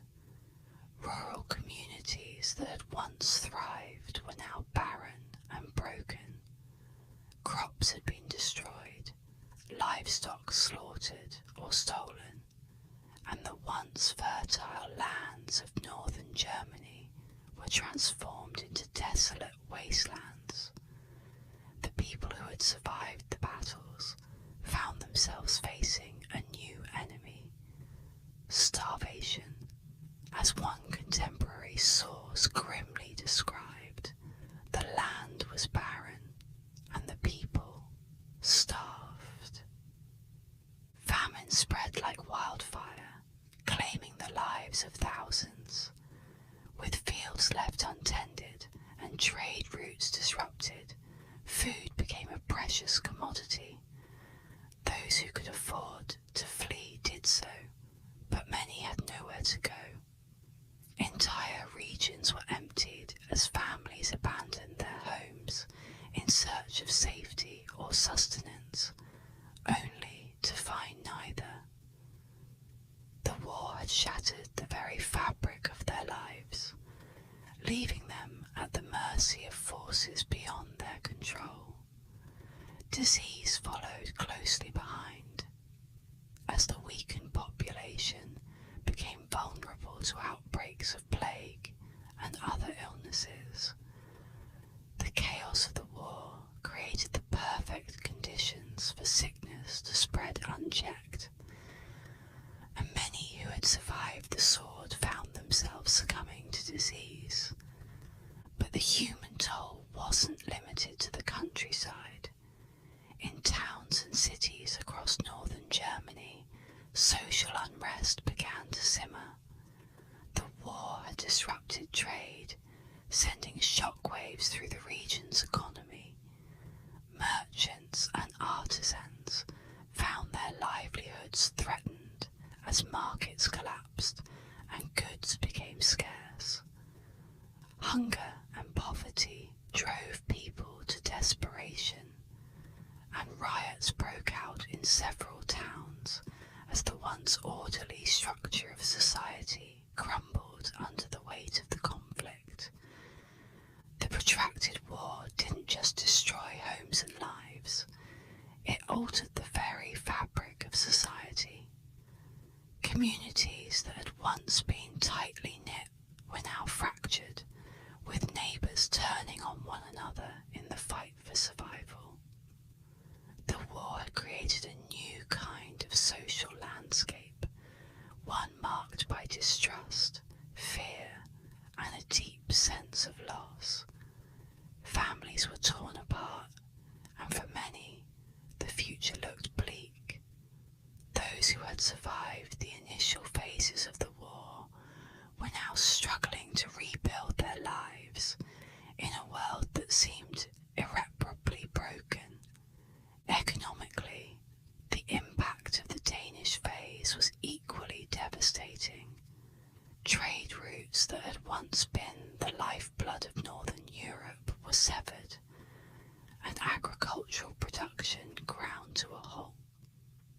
The war had made it nearly impossible for farmers to plant or harvest crops, and the ripple effect of this disruption was felt far beyond the battlefields. With food production at a standstill, prices soared, and hunger became a constant companion for many. For merchants, the war was a disaster. Goods that had once flowed freely between cities were now trapped behind blockades or lost to the chaos of battle. Markets collapsed, and with them, the fortunes of many who had depended on trade to make a living. Northern Germany's economy, once vibrant, was left in tatters, and the effects would be felt for generations to come. Yet, even in this devastation, the seeds of change were sown. The war was reshaping the economic landscape of Europe, forcing new alliances and trade routes to emerge. While traditional markets were disrupted, Some saw opportunity in the chaos, and a new class of traders and financiers began to rise from the ashes of the old economy. The 30 Years' War, in its destruction, was also a crucible for the early modern European economy, where survival meant adaptation. The human and economic toll of the Danish phase was immense, leaving a scar on northern Germany that would take years to heal. But the war, as brutal as it was, continued to evolve. The suffering of the people was only one chapter in this long, devastating conflict. In the next episode, we'll explore how the Treaty of Lubeck paved the way for a new wave of interventions, and how the war continued to shape the course of European history. As we bring this episode to a close, let's take a moment to reflect on the journey we've travelled together. We've explored the rise of the Palatinate as a key battleground in the 30 Years' War, following the tragic downfall of Frederick and the devastation that swept through his lands. We've seen how Christian IV of Denmark entered the conflict with high hopes, only to face the crushing power of Wallenstein and the Catholic League. Wallenstein's brilliance as a military tactician reshaped the course of the war, forcing Denmark into a retreat, leaving Protestant hopes momentarily shattered. In this episode, we've seen how the war evolved from a regional conflict into something much larger, with power shifting across Europe like never before. As Geoffrey Parker so aptly put it, the war had become a relentless force, shifting power across Europe. It was no longer just about religious divisions. It was about survival, territory, and the political futures of entire nations. Denmark's withdrawal, marked by the Treaty of Lubeck, was a turning point, but it was far from the end. With Denmark out of the picture, new players were waiting in the wings, ready to pick up the Protestant cause. Wallenstein, though victorious, would soon find himself facing a new challenge, one that would come from the north in the form of a man determined to change the tide of war. In our next episode, we'll dive into the story of Gustavus Adolphus and the Swedish intervention. Sweden's king, known for his military genius and deep sense of purpose, would lead his armies into the heart of Europe, bringing with him a new phase of the conflict that would further alter the balance of power. His leadership and innovative tactics would not only revive Protestant fortunes, but reshape the way wars were fought in Europe. I hope you've enjoyed this quiet journey through history with me. If you're new here or returning, don't forget to subscribe to ASMR History, where we continue to explore the great moments of the past in the most soothing way possible. Your support means the world to me, and I can't wait to share the next chapter of this incredible story with you. Thank you for your time, your curiosity, and your passion for history. Until next time, rest well and stay tuned for the next episode, and as always, sleep well.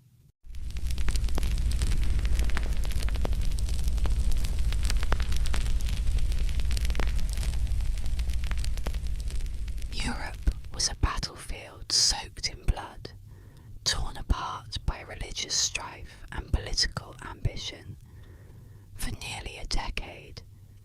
Catholic forces had relentlessly pressed forward, leaving the Protestant cause teetering on the brink of collapse. Victory after victory had emboldened the Catholic League, and for those clinging to the hope of religious freedom, it seemed the light was dimming fast. The 30 Years' War had already consumed so much, leaving the continent fractured and in ruins. But just when the Protestants appeared all but defeated, a beacon of hope arrived from the cold north. His name was Gustavus Adolphus, and with him came a military revolution that would reshape the course of the war. Before we dive into the thrilling Swedish phase of the conflict, it's essential to remember where we've been. In earlier episodes, we witnessed the early triumphs of the Catholic League, led by General Tilly and Wallenstein, crushing Protestant forces across the Holy Roman Empire. The Protestant cause, fragmented and lacking unity, seemed destined for disaster. Their hopes were dashed repeatedly at battles like White Mountain and Dessau Bridge, leaving much of Central Europe in the grip of the Catholic League's iron fist. Protestant princes bowed under the weight of oppression, and religious freedom appeared to be slipping through their fingers. But history has a way of turning tides when least expected. The Swedish intervention, led by Gustavus Adolphus, would prove to be just that, a monumental shift in the war's momentum. Known as the Lion of the North, Gustavus was more than just a king. He was a tactician of unmatched brilliance. His entry into the war marked not just another phase of the conflict, but a complete transformation of the battlefield. Sweden's involvement wasn't just a show of force, it was a demonstration of cutting-edge military innovation, bold strategy, and a renewed sense of hope for the Protestant forces. Now, as we begin this episode, we'll be taking a deep dive into this pivotal chapter of the war. We'll explore how Gustavus Adolphus and his Swedish forces arrived at just the right moment to stem the Catholic tide. We'll relive the monumental Battle of Breitenfeld, a victory that shocked the Catholic League, and trace the steps to the tragic yet heroic end at the Battle of Lutzen. Gustavus Adolphus may have fallen in battle, but his legacy and the momentum he brought to the Protestant cause lived on, shaping the geopolitical landscape of Europe for decades to come. Welcome to ASMR History, where today we unravel one of the most defining moments of the 30 Years' War, the Swedish intervention under Gustavus Adolphus. Through this exploration, we'll witness how one man's vision and courage breathed life back into a dying cause and shifted the balance of power across Europe. If you're a fan of history's great turning points, this episode promises to captivate and inspire. But to truly understand the significance of Gustavus Adolphus's victories, we must first examine the bold decision that brought him into the war.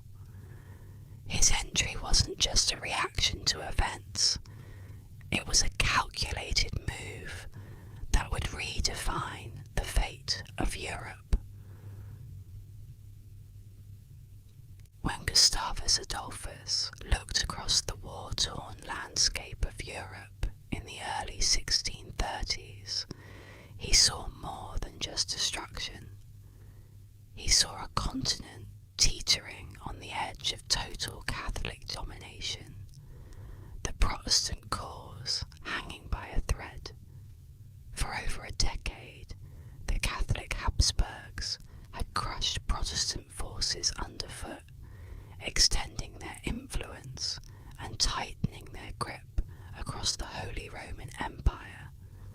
For Gustavus, this wasn't just a distant conflict, it was a looming threat to everything he held dear: the survival of Protestantism, the stability of Northern Europe, and Sweden's growing ambitions as a regional power. Sweden's entry into the 30 Years' War wasn't inevitable, but it became necessary as the Habsburgs' ambitions continued to expand. Politically, the rise of Habsburg power posed a direct threat to Sweden's influence, especially over the critical Baltic region. The control of the Baltic Sea was not only an economic lifeline for Sweden, providing vital trade routes, but it was also key to maintaining its security. As the Habsburgs pushed further into Northern Europe, Gustavus saw a future where Sweden could be isolated, its Protestant allies crushed, and its influence diminished to the margins of European politics. But religious concerns weighed just as heavily on the king's mind. Gustavus viewed himself as a defender of the Protestant faith, not just for Sweden, but for all of Europe. The very existence of Protestantism was at stake, and in Gustavus's eyes, the time for waiting was over. By 1630, the geopolitical situation in Northern Europe was volatile, and Sweden stood at a crossroads. The Catholic forces, led by the formidable Habsburg dynasty, had stretched their influence far beyond the empire's traditional borders. The Treaty of Lubeck in 1629 had already forced Denmark, another Protestant power, to withdraw from the conflict. With Denmark out, Gustavus knew that Sweden was next in line. If Sweden did not act, it risked being surrounded by Catholic powers, hostile to both its faith and its sovereignty. But more than just survival was at play. Gustavus harboured a grander vision. He sought to position Sweden as the preeminent Protestant power in Europe, a protector of religious freedom, and a counterweight to the mighty Habsburgs. As Gustavus prepared to lead his nation into one of Europe's most devastating conflicts, his leadership qualities began to shine. He was a man of sharp intellect, bold strategy, and unwavering conviction. Unlike many monarchs of his time, Gustavus was not content to rule from afar. He led from the front, standing shoulder to shoulder with his soldiers, earning their respect and loyalty. His vision for Sweden extended beyond its borders. He saw it as a beacon of Protestant strength, a nation destined to play a decisive role in Europe's future. But it wasn't just vision that set Gustavus apart. It was his revolutionary approach to warfare. "I bring a new kind of warfare to the fields of Europe," Gustavus once proclaimed. This was no idle boast. The Swedish army under Gustavus Adolphus was unlike anything Europe had seen before.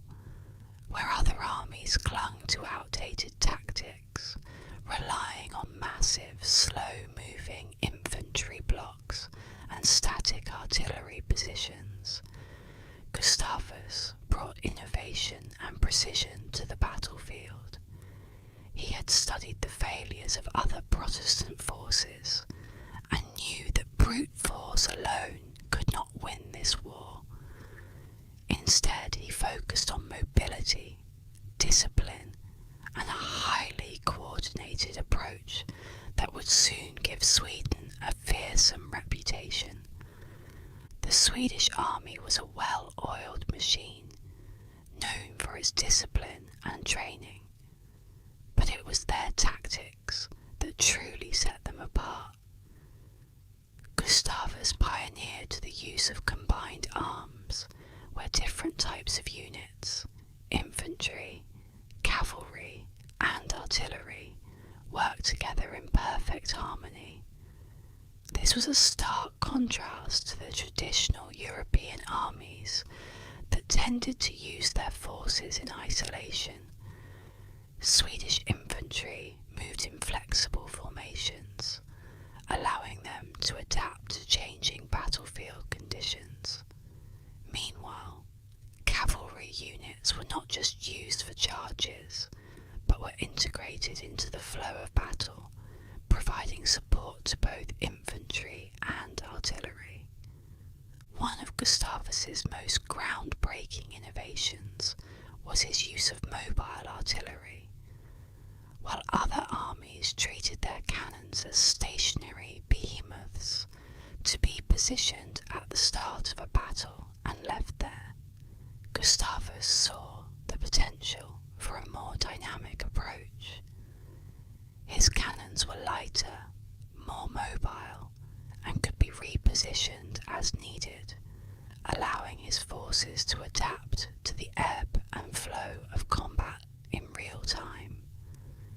This ability to move artillery quickly gave the Swedish army a tactical edge, allowing them to deliver devastating firepower at critical moments.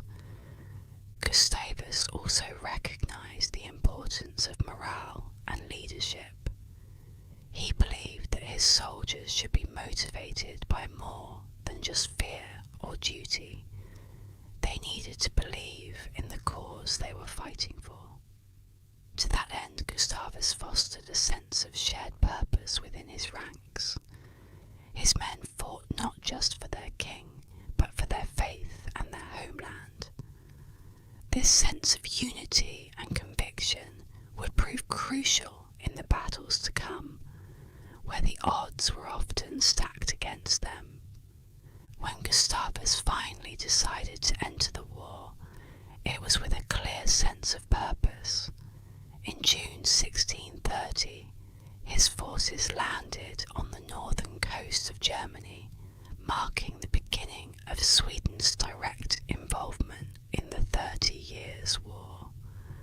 Gustavus didn't come as an invader seeking territory, at least not at first. He presented himself as a liberator, here to save the Protestant cause from annihilation. His arrival was a lifeline for the Protestant princes, many of whom had lost hope of ever turning the tide against the Catholic League. But while his rhetoric spoke of religious freedom, there were undeniable political motivations behind Sweden's intervention.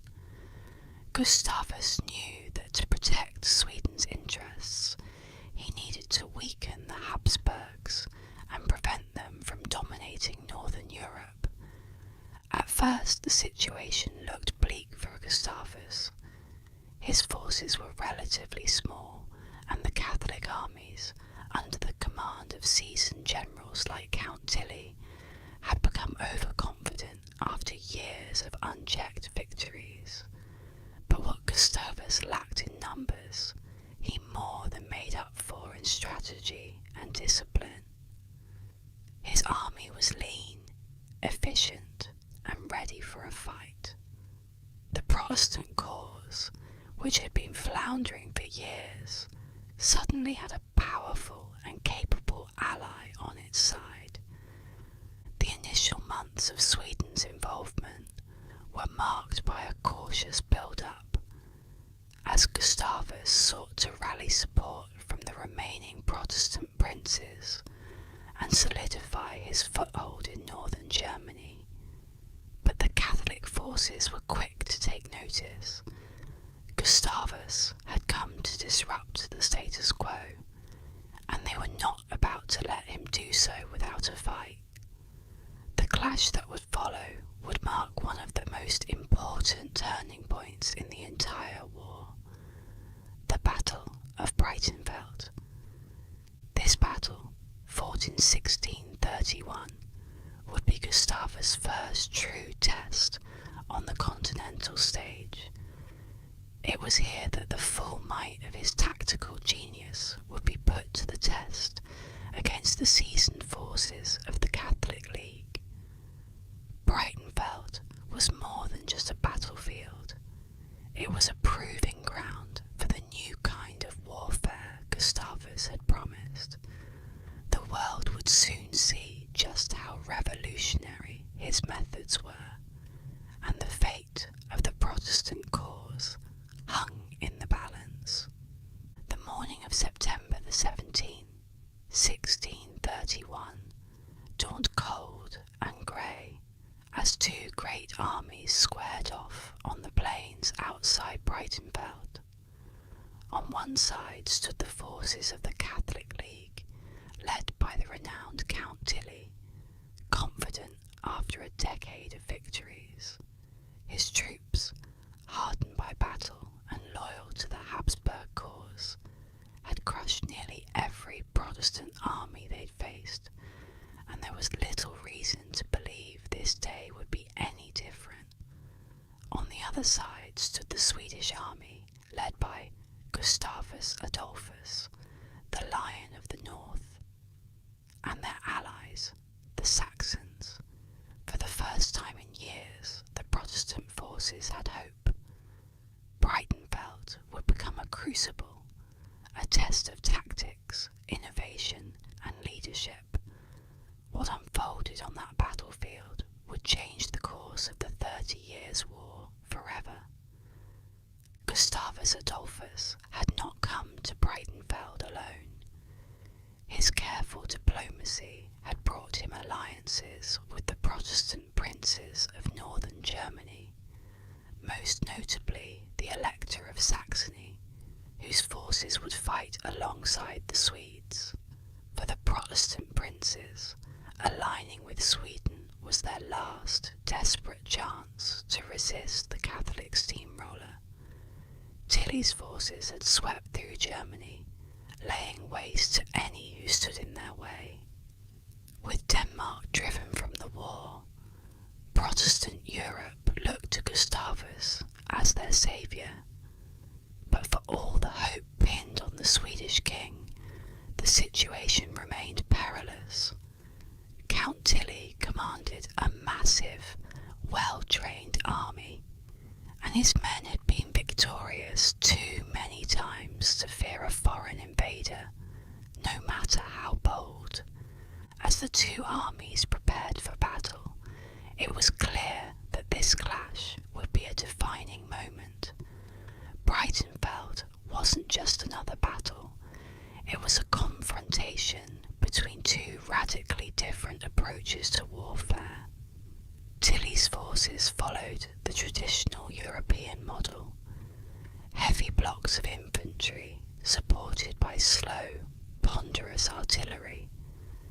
These rigid formations had served him well in the past, but on the wide, open plains of Breitenfeld, they would prove to be his downfall. Gustavus, on the other hand, had revolutionized the art of war. His army was lean, disciplined, and incredibly mobile. He brought a new kind of warfare to Europe, one built on speed, flexibility, and devastating firepower. His innovations would be tested here like never before. At the heart of Gustavus's strategy was his use of combined arms, a tactic that blended infantry, cavalry, and artillery into a coordinated whole. Where Tilly's artillery was slow and cumbersome, Gustavus had developed lighter, mobile cannons that could be repositioned during the battle, providing constant support to his advancing troops. His infantry formations were more flexible, capable of quick manoeuvres that allowed them to adapt to the changing conditions of the battlefield. Unlike the rigid, unwieldy blocks of Tilly's forces, the Swedish soldiers could spread out, regroup, and strike where the enemy was weakest. As the battle began, Tilly made the first move, launching a massive assault on the Saxon forces positioned on the left flank. Within hours, the Saxons were in full retreat, and it seemed as if the Catholic forces would once again steamroll their Protestant opponents. But Gustavus did not panic. Instead, he executed one of the most brilliant tactical manoeuvres of the war. Rather than crumbling alongside the fleeing Saxons, Gustavus swiftly shifted his forces to fill the gap, repositioning his troops to counter Tilly's advance. It was a bold move that required both precision and discipline, and it worked. The Swedish forces held firm, and the battle continued. Gustavus's artillery played a critical role in the day's events. Unlike Tilly's stationary cannons, which could only fire from fixed positions, Gustavus's mobile artillery units pounded the Catholic lines with deadly accuracy, wearing them down with sustained fire. This constant bombardment kept Tilly's forces off balance, preventing them from launching a coordinated assault. Every time the Catholic troops tried to press their advantage, they were met with a barrage of cannon fire, followed by a quick counterattack from Gustavus' infantry and cavalry. The turning point of the battle came when Tilly, frustrated by his inability to break the Swedish lines, ordered a full-scale frontal assault. It was a costly mistake. Gustavus had anticipated the move and had set a trap. As the Catholic forces surged forward, the Swedish infantry fell back in a controlled retreat, drawing Tilly's men into a vulnerable position. At that moment, Gustavus unleashed his cavalry, flanking the Catholic forces and striking them from the sides. Trapped between the Swedish cavalry and the relentless artillery fire, Tilly's army began to crumble. What had started as an aggressive offensive quickly turned into a desperate fight for survival. By late afternoon, the Catholic army was in disarray. Tilly's forces, which had been so dominant at the start of the day, were now retreating in chaos. The battlefield was littered with the dead and dying, and the once unbeatable Catholic League had been decisively beaten. It was the first major Protestant victory of the war, and it sent shockwaves through Europe. Breitenfeld wasn't just a battle, it was a signal to the world that the Protestant cause had a champion. As historian Peter H. Wilson put it, Breitenfeld was not just a battle, it was a signal to the world that the Protestant cause had a champion. The victory at Breitenfeld had far-reaching consequences. For the first time in years, the Protestants had halted the Catholic advance, and the balance of power in Europe had begun to shift. Gustavus Adolphus had proven himself to be not only a master strategist, but a true leader of men, capable of turning the tide of war in favour of the Protestants. His victory revitalised the Protestant cause, giving hope to those who had been on the verge of surrender. The impact of Breitenfeld rippled across the continent, inspiring other Protestant states to join the fight and challenging the Catholic League's dominance. But while Breitenfeld was a triumph, it was far from the end of the conflict. Gustavus knew that the war was far from matter how decisive, would not be enough to secure the future of Protestantism in Europe. The Catholic League, though shaken, was not defeated. Tilly would regroup, and the Habsburgs would not take this humiliation lightly. More battles awaited, and Gustavus would soon find himself in the thick of the fighting once again. For now, though, the victory at Breitenfeld stood as a testament to Gustavus's leadership, his vision, and his willingness to defy the odds.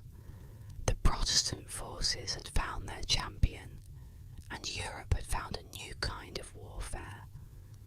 The Swedish king had brought discipline, innovation, and hope to a war that had seemed hopeless.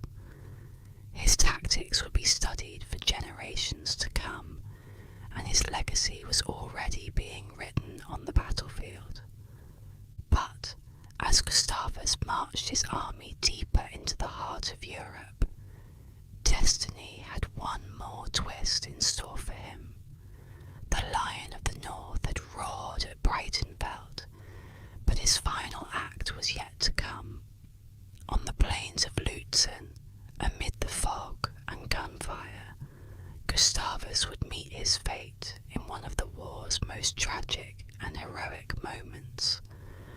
The fog rolled across the plains of Lutzen, thick and unrelenting, shrouding the armies in an eerie, suffocating silence.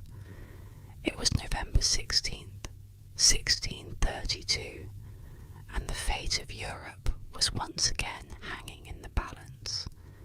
Gustavus Adolphus, the Lion of the North, stood ready to lead his troops into battle against one of his most formidable enemies yet, Albrecht von Wallenstein.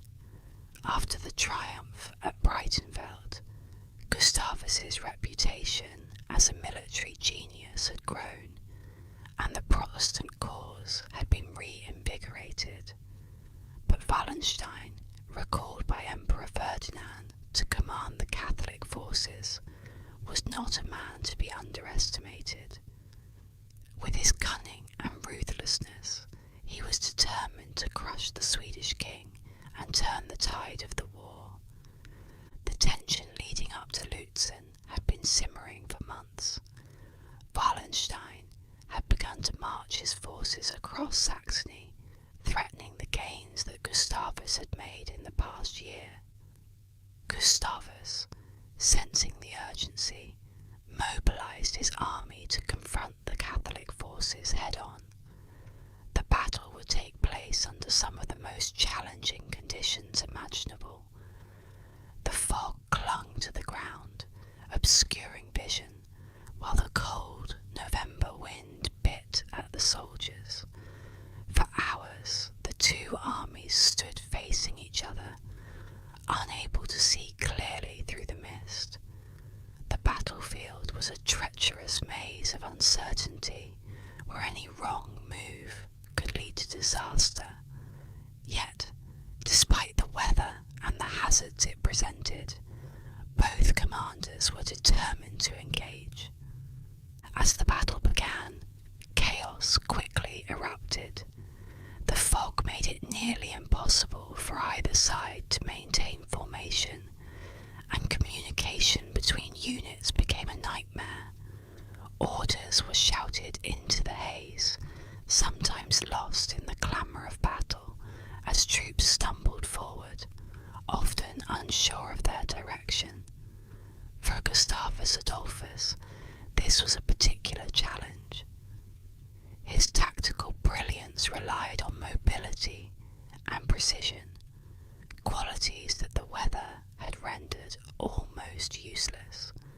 Still, the Swedish king pressed on, determined to break Wallenstein's lines.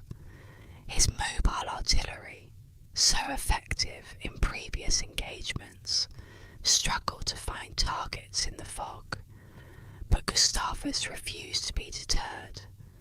Midway through the battle, as the Swedish forces fought tooth and nail to push push the Catholic troops back, Gustavus Adolphus made a fateful decision. He had always been a king who led from the front, riding into battle alongside his men, and Lutzen was no exception. Mounted on horseback, he charged into the fray, hoping to rally his troops and inspire them with his presence. But the fog that blanketed the battlefield also masked danger. Separated from his bodyguards, Gustavus suddenly found himself vulnerable, exposed to the enemy. In the confusion, he was struck by enemy fire. A bullet tore through his arm, and another hit his back, knocking him from his horse. Amid the chaos, few realized what had happened at first. His horse galloped riderless across the battlefield, a silent herald of the tragedy that had just unfolded. Gustavus, mortally wounded, was surrounded by enemy cavalry. His lifeless body was soon discovered by his devastated soldiers. The king, the Lion of the North, was dead. In an instant, the heart of the Swedish army was ripped out. A wave of disbelief and grief swept through the ranks. "Our king is gone, but his cause will not die with him," one Swedish officer reportedly said, his voice heavy with both sorrow and resolve. The death of Gustavus Adolphus could have been the breaking point for the Protestant forces. His men, shocked and leaderless, might have easily fallen apart, retreating in despair. But something remarkable happened. Instead of crumbling, the Swedish army fought with renewed fury, their king's death igniting a fierce determination to win the day. Gustavus had inspired his soldiers not just with his leadership, but with his vision for the Protestant cause. Even in his absence, they carried his ideals into battle. The fighting at Lutzen was savage, and both sides suffered heavy casualties, but by the end of the day, the Protestants had managed to drive Wallenstein's forces from the field. It was a victory, one paid for with the life of their beloved king. The immediate consequences of Gustavus's death were profound. For Sweden, it was a devastating blow. Gustavus Adolphus had not just been the heart of their military strategy, he was the embodiment of Sweden's aspirations on the European stage. His death created a vacuum that could not easily be filled. The Protestant cause, which had been revitalized by his leadership, suddenly found itself without its greatest champion. His daughter Christina, only 6 years old at the time, would inherit the throne, but it was his generals and advisors who would bear the burden of continuing the war. Yet, even as the Protestant forces mourned the loss of their king, the legacy of Gustavus Adolphus endured. He had fundamentally changed the nature of warfare in Europe, bringing innovative tactics that would influence military strategy for generations to come. His use of mobile artillery, combined arms, and flexible formations had proven devastatingly effective against the rigid, outdated tactics of the Catholic forces. Though Gustavus was gone, his army remained a potent force, and the principles he had instilled in his men did not die with him.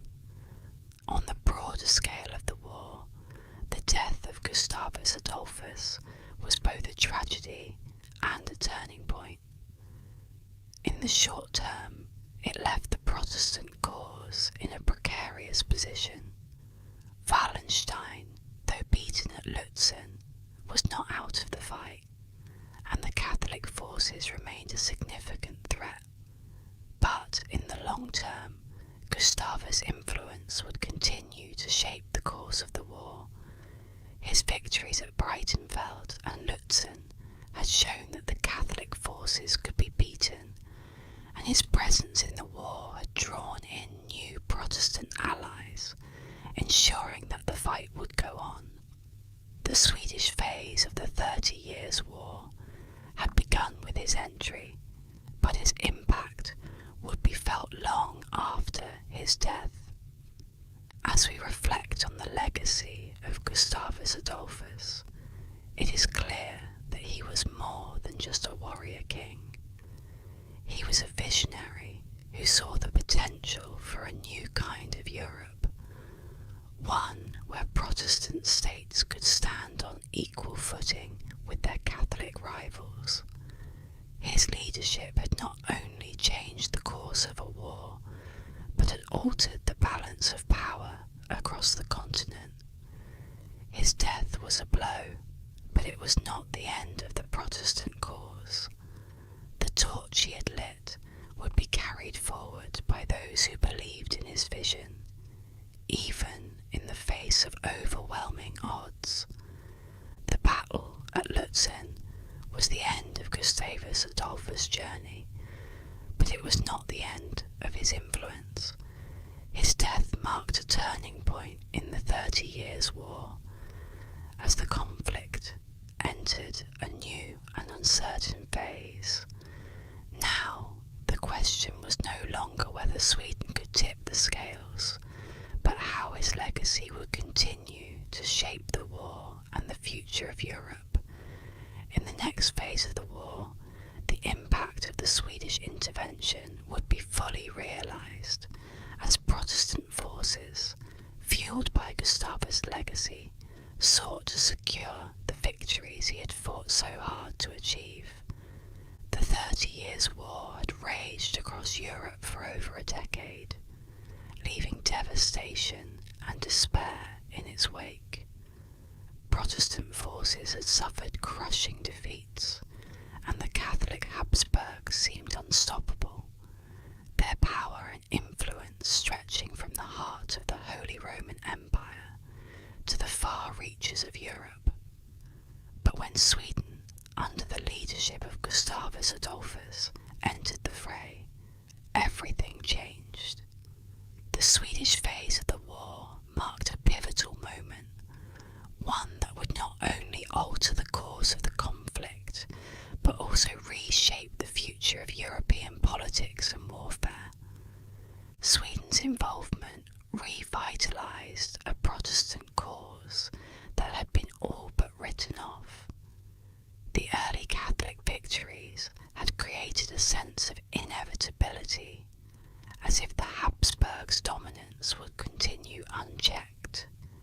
Yet, when Gustavus Adolphus marched into Germany with his disciplined and innovative army, that perception crumbled. His victories, especially at Breitenfeld and Lutzen, were nothing short of revolutionary. For the first time in years, the Protestant forces were not just surviving, they were winning. Gustavus's brilliant use of mobile artillery and combined arms tactics allowed his troops to outmaneuver and outfight the rigid Catholic forces, proving that the Habsburgs were not invincible. As historian C.V. Wedgwood aptly puts it, Sweden's victories shattered the myth of Habsburg invincibility.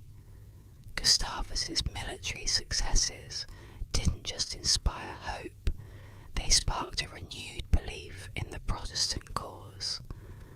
Protestant princes, who had previously been reluctant to rise up against the Catholic League, now saw that the fight was not over.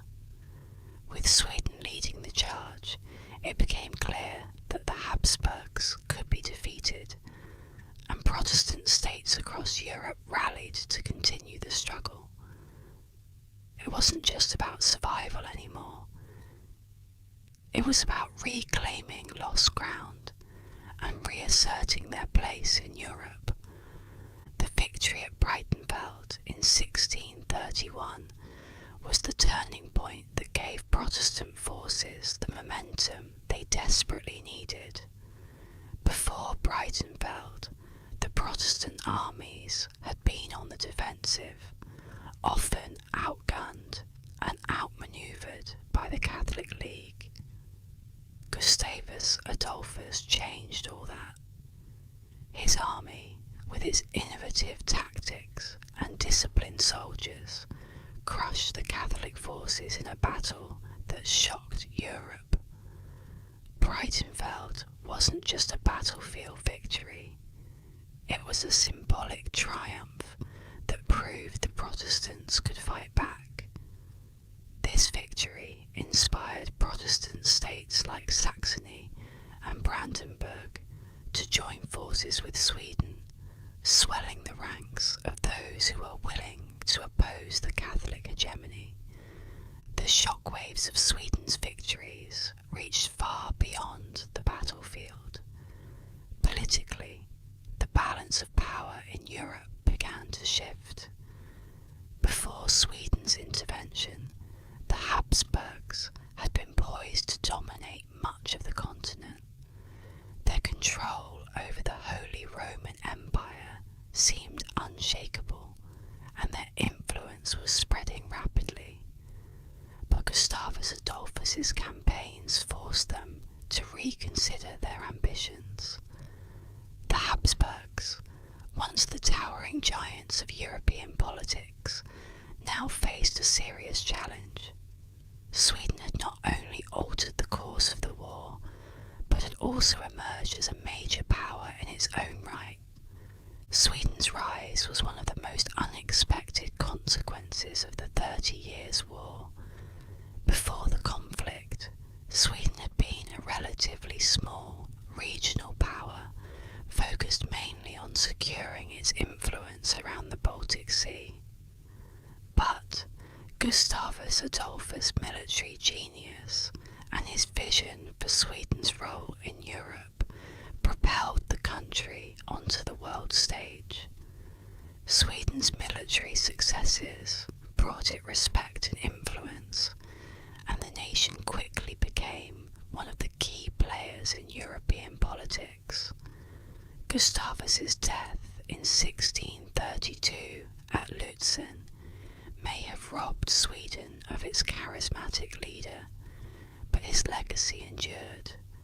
The Swedish army continued to fight with the same discipline and effectiveness, ensuring that Sweden's newfound power did not fade. The broader geopolitical implications of the Swedish phase of the war were immense. Sweden's victories forced other European powers to reconsider their strategies and alliances. France, under Cardinal Richelieu, had been watching the war with great interest. Though Catholic, France had no desire to see the Habsburgs dominate Europe. Sweden's involvement gave France an opportunity to intervene more directly, aligning itself with the Protestant cause to weaken the Habsburgs. This new alignment reshaped the alliances of the war and added even more complexity to the conflict, drawing more nations into the struggle. The Swedish phase also had a profound impact on the way wars were fought. Gustavus Adolphus' innovations in battlefield tactics, his use of mobile artillery, the integration of cavalry, infantry, and artillery into a cohesive force, and his emphasis on discipline and mobility became models for armies across Europe. His influence on military strategy was felt long after his death, and his reforms laid the groundwork for modern warfare. The rigid, lumbering formations of the past gave way to more fluid and adaptable strategies, forever changing how battles would be fought. While Gustavus's death at Lutzen in 1632 was a devastating blow, it did not bring an end to Sweden's influence in the war. his army continued to operate under capable commanders, and the momentum he had created carried the Protestant forces through several more years of the conflict. Sweden remained a key player in the 30 Years' War, its presence a constant reminder that the Habsburgs could be challenged. Gustavus had not just revitalised the Protestant cause, he had given it a fighting chance. His legacy was one of resilience, determination, and innovation, qualities that would inspire generations of military leaders to come. Yet, the war was far from over. Sweden's victories, though significant, had not yet brought peace to Europe. The conflict raged on, dragging more and more countries into its web of alliances, betrayals, and battles. The Protestant forces had gained ground, but the Catholic League remained a powerful foe.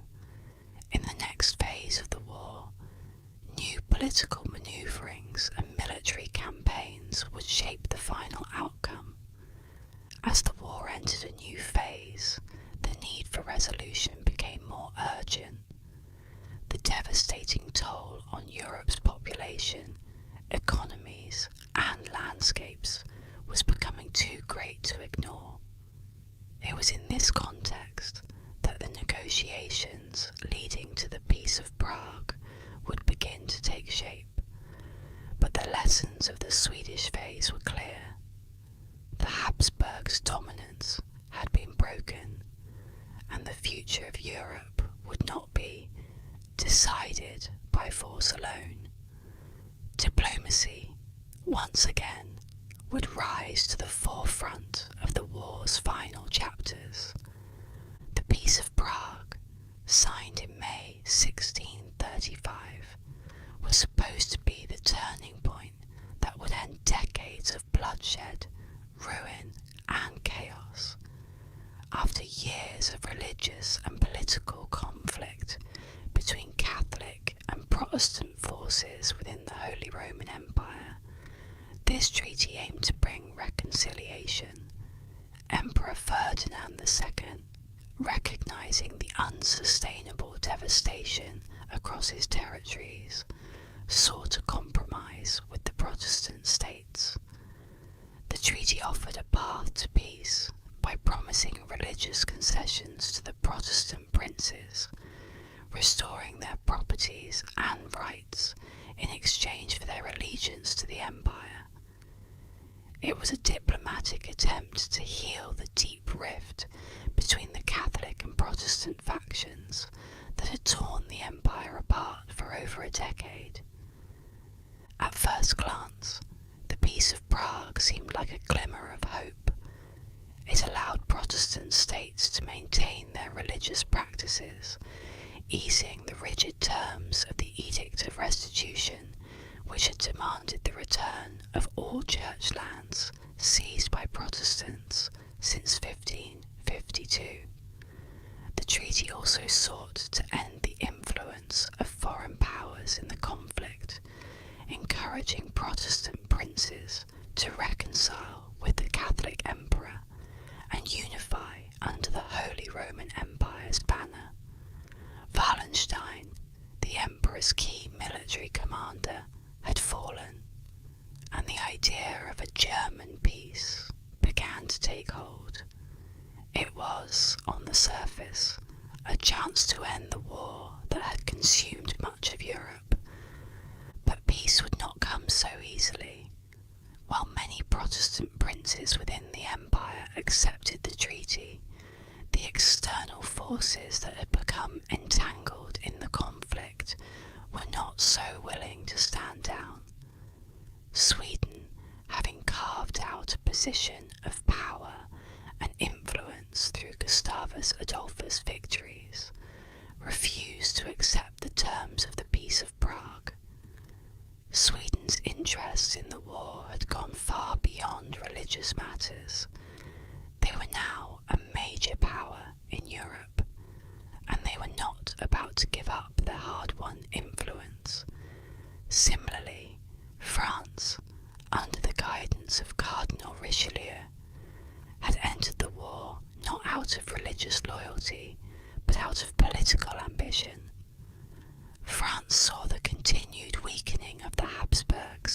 as essential to its own rise in European politics. This refusal by external powers to recognise the Peace of Prague was the treaty's undoing. Though the internal conflict within the Holy Roman Empire was momentarily quieted, the broader war had already taken on a life of its own. France and Sweden were now deeply invested in the outcome, and they continued to fight on, their eyes set on weakening the Habsburgs and expanding their own spheres of influence. The Peace of Prague, which might have ended the war if it had been reached earlier, was too little, too late. It could not undo the entangled web of alliances and ambitions that had grown far beyond the empire's borders. The failure of the Peace of Prague had profound implications. By failing to bring an end to the war, it prolonged the suffering and devastation that had already ravaged Europe. Entire regions were left depopulated, towns and cities destroyed, and economies shattered. The continued fighting dragged other powers deeper into the conflict, pulling Europe further into a spiral of destruction. For the Holy Roman Empire, the treaty's collapse also represented a missed opportunity to restore unity and order within its own fractured borders. The division between Catholic and Protestant princes may have been momentarily patched up, but the empire's power was increasingly undermined by external influences that cared little for reconciliation. In the broader context of the 30 Years' War, the Peace of Prague marked the end of any hope that the war could be contained within the empire. The conflict was no longer just a German civil war. It had become a continental struggle for power. The involvement of France and Sweden ensured that the war would continue, and the religious divisions that had once driven the conflict were now overshadowed by the political ambitions of Europe's great powers. The dream of a German peace was dead, replaced by the reality of a war that seemed to have no end. As the war entered its final phases, the devastation only grew. The Peace of Prague had been a brief pause, but it did not bring the lasting resolution that so many had hoped for. With France and Sweden continuing to press their advantage, the war would rage on for more than another decade, reshaping the map of Europe and leaving a legacy of destruction that would be felt for generations to come. Despite the failure of the Peace of Prague, it served as a reminder that diplomacy, even in the midst of war, was not entirely dead. Negotiations continued in various forms throughout the conflict, and by the time the war did finally end in 1648 with the Peace of Westphalia, the lessons of Prague had not been forgotten. The war had shown that force alone could not resolve Europe's deep-seated religious and political divisions, and that true peace would require compromise on a much grander scale. In the next episode, we will explore how the war dragged on through these final brutal years, with France and Sweden becoming the dominant players in a conflict that was once about religion but had transformed into a battle for control of Europe. The Peace of Prague may have failed, but it set the stage for the ultimate resolution of the 30 Years' War. As exhausted powers finally began to realise that there was no victor in a war of such unimaginable destruction, the Swedish phase of the 30 Years' War was nothing short of transformative. When Gustavus Adolphus entered the war, he brought with him not only a powerful fighting. His military genius reshaped the battlefield, introducing tactics and strategies that left his enemies scrambling. Victories like Breitenfeld and Lutzen shattered the illusion of Habsburg invincibility and reignited hope for the Protestant cause across Europe. Under Gustavus's leadership, Sweden emerged from the shadows of Northern Europe and established itself as a major player on the continent. His entry into the war gave the Protestants a chance to strike back after years of crushing defeats. But, as we've seen, Gustavus' death at Lutzen in 1632 was a turning point. While his army fought on, his loss was a devastating blow to the Protestant forces. His vision and leadership had driven their resurgence, and without him, the Protestants found themselves struggling to maintain their momentum. Sweden remained a force to be reckoned with, but the war was far from over. The Protestant cause, though shaken, still had fight left in it, and the conflict dragged on, now shifting toward the involvement of other powerful players. As the war entered its next phase, external forces, particularly France, began to take centre stage. No longer was this just a war of religion between Catholic and Protestant forces. It had evolved into a geopolitical struggle for dominance. France, under the direction of Cardinal Richelieu, sought to weaken the Habsburgs and expand its own influence, and this would drive the conflict into its final, brutal phase.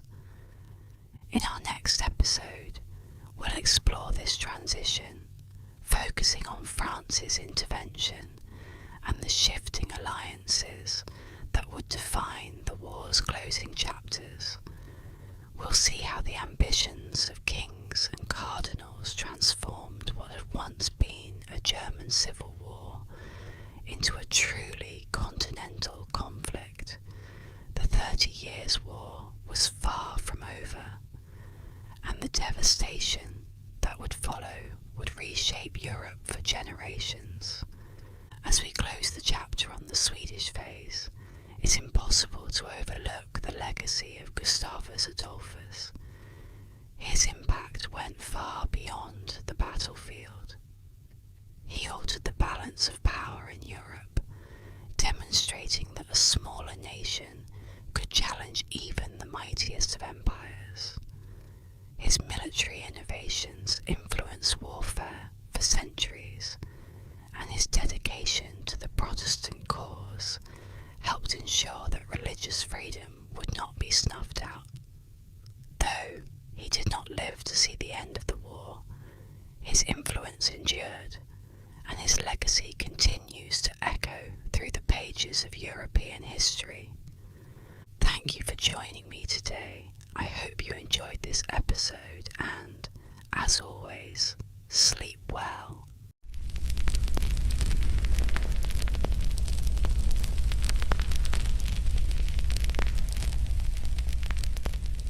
The 30 Years' War had already dragged Europe through nearly 2 decades of brutal, relentless conflict, from the initial sparks in Bohemia to the chaos that engulfed the Holy Roman Empire. Battlefields had stretched across the continent, leaving entire regions scarred and millions of lives forever changed. But just when it seemed that the worst might be over, a new chapter began. A chapter that would eclipse all that came before. It is here, in the shadow of treaties that seemed to promise peace, that we find ourselves on the brink of the war's most violent and destructive phase. As we journey back into this tumultuous time, it's crucial to understand that while the Swedish phase and the Peace of Prague offered glimmers of hope for resolution, they they ultimately failed to quell the storm. The Peace of Prague in 1635 may have signalled an end to hostilities for some, but the underlying tensions that had fueled the war were far from resolved. In fact, the flames of conflict were about to be reignited with even more devastating consequences. Welcome back to ASMR History. In today's session, we'll be exploring the final phase of the 30 Years' War, where the war's violence reaches its climax, and the political landscape of Europe undergoes irreversible transformation. If you've been following along, you'll know that the Swedish phase brought new players and power struggles into the fray. But it's in this phase, from 1635 to 1648, where the true turning points occur. So, if you haven't already, I invite you to subscribe and join us on this journey through history, where each day we whisper the stories of the past. Now, as we prepare to dive into this final phase, it's impossible to ignore one figure looming large on the European stage: Cardinal Richelieu. His bold interventions would not only extend the conflict, but forever change the course of history. With France ready to intervene, the war was about to reach unprecedented levels of devastation. Few figures in history are as cunning or as controversial as Cardinal Richelieu. To many, he is the calculating mastermind behind France's rise to power. To others, he is a shadowy figure, pulling the strings behind the scenes in one of Europe's most devastating conflicts.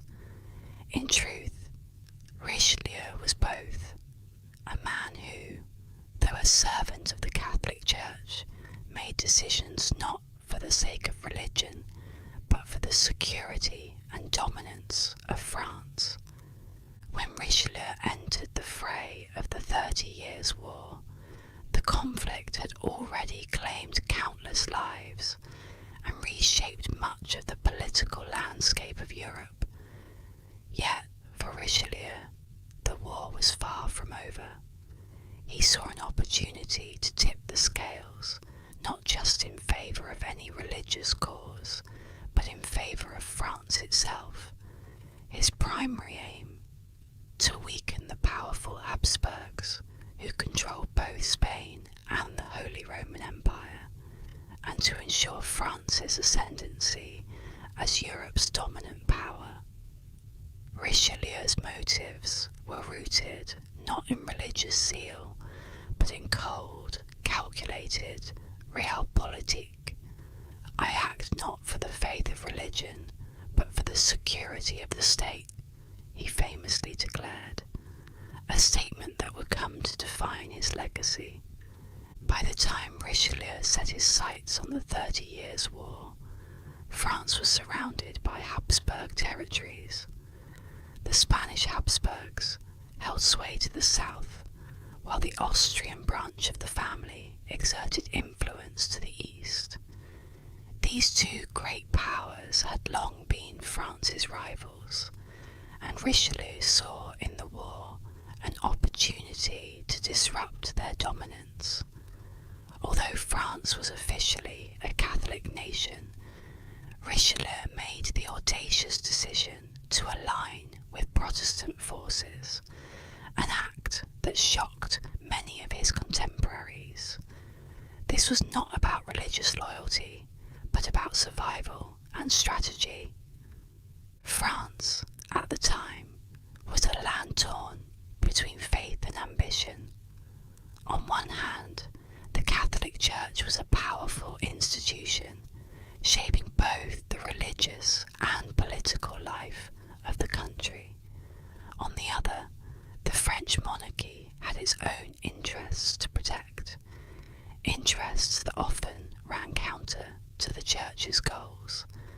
For Richelieu, a staunch Catholic and Cardinal of the Church, the decision to side with Protestant forces against the Catholic Habsburgs was not made lightly.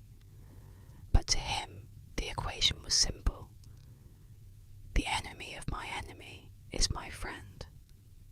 Protestant powers such as Sweden, the Dutch Republic, and certain German princes were already fighting the Habsburgs.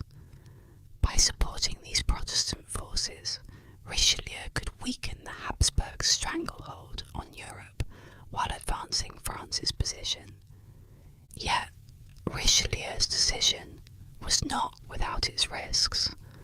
Supporting Protestant forces meant alienating Catholic allies and potentially facing internal dissent within France itself. Many in the French court, not to mention the Catholic clergy, were appalled at the idea of aiding Protestants. After all, Europe had been embroiled in religious wars for decades, and the idea of a Catholic cardinal supporting Protestant armies seemed nothing short of blasphemy. But Richelieu's brilliance lay in his ability to navigate these treacherous waters with both grace and ruthlessness. He quelled opposition at home, silenced his critics, and pursued his vision with unwavering resolve. As France's involvement deepened, Richelieu's strategic genius became evident. Rather than throw France's full military might into the war immediately, he began by providing financial support to the Protestant forces already fighting the Habsburgs. France's coffers helped fund the Swedish army, which had been waging a successful campaign under the leadership of King Gustavus Adolphus. Richelieu knew that by strengthening France's allies, he could avoid direct confrontation with the Habsburgs until the moment was right. This approach allowed France to play a pivotal role in the conflict without risking its own forces in the early stages. But Richelieu's ambitions went beyond simply weakening the Habsburgs. He wanted to ensure that France emerged from the war stronger than ever before. To that end, he sought to expand French influence in the territories surrounding the Holy Roman Empire. His eyes were particularly set on the Spanish Netherlands and regions along the Rhine River. If France could control these areas, it would not only weaken Spain's hold on Europe, but also secure critical trade routes and military positions for France's future. However, the war did not unfold entirely as Richelieu had envisioned. Despite his efforts to destabilize the Habsburgs through alliances and proxy wars, their forces proved to be more resilient than anticipated. By 1634, the tides of war were shifting once again. The Habsburgs, aided by their Spanish allies, began a resurgence, launching a series of coordinated offensives that threatened the very core of Protestant resistance. For Richelieu and his allies, the stakes were higher than ever. Southern Germany, long a battleground for various forces, had now become the critical theatre where control of the war would be decided. The region was not only strategically important, but also symbolically powerful. Whoever controlled southern Germany would gain a decisive upper hand. Protestant armies, under pressure from multiple fronts, were pushed to their limits. Yet, despite the mounting challenges, there was still hope that a decisive victory could turn the course of the conflict in their favour. Richelieu had been carefully balancing his involvement, supporting Protestant forces financially and diplomatically, while avoiding avoiding full military commitment. But as the Habsburgs pressed forward, Richelieu found himself forced into a corner. The conflict, once seemingly under control, was slipping through his fingers. The question was no longer if France would intervene more aggressively, but when and to what extent. As the Protestant forces prepared for what they believed would be a critical confrontation in southern Germany, all eyes were on the upcoming battle. Richelieu knew that this would be the moment that could either break the Habsburgs' resurgence or force him to escalate France's involvement to unprecedented levels. The stakes had never been higher, and the conflict was hurtling towards a showdown that would determine the future of Europe. What followed would be a clash that would shake the foundations of the Protestant cause and change the course of the war forever. The Battle of Nordlingen, fought in September 1634, was a cataclysmic turning point in the 30 Years' War. By this stage, the Protestant forces, emboldened by years of Swedish successes under King Gustavus Adolphus, believed they could continue to push back the Catholic armies. But what was once a tide turning in their favour was about to be met with fierce resistance. Nordlingen, a small Bavarian town, would become the site of one of the bloodiest and most decisive battles of the entire war. As the Imperial and Spanish forces advanced towards the town, the Protestant coalition, made up largely of Swedish and German forces, hurried to intercept them. The stakes were immense. For the Protestant cause, victory would secure their hold on southern Germany and deal a blow to Habsburg power.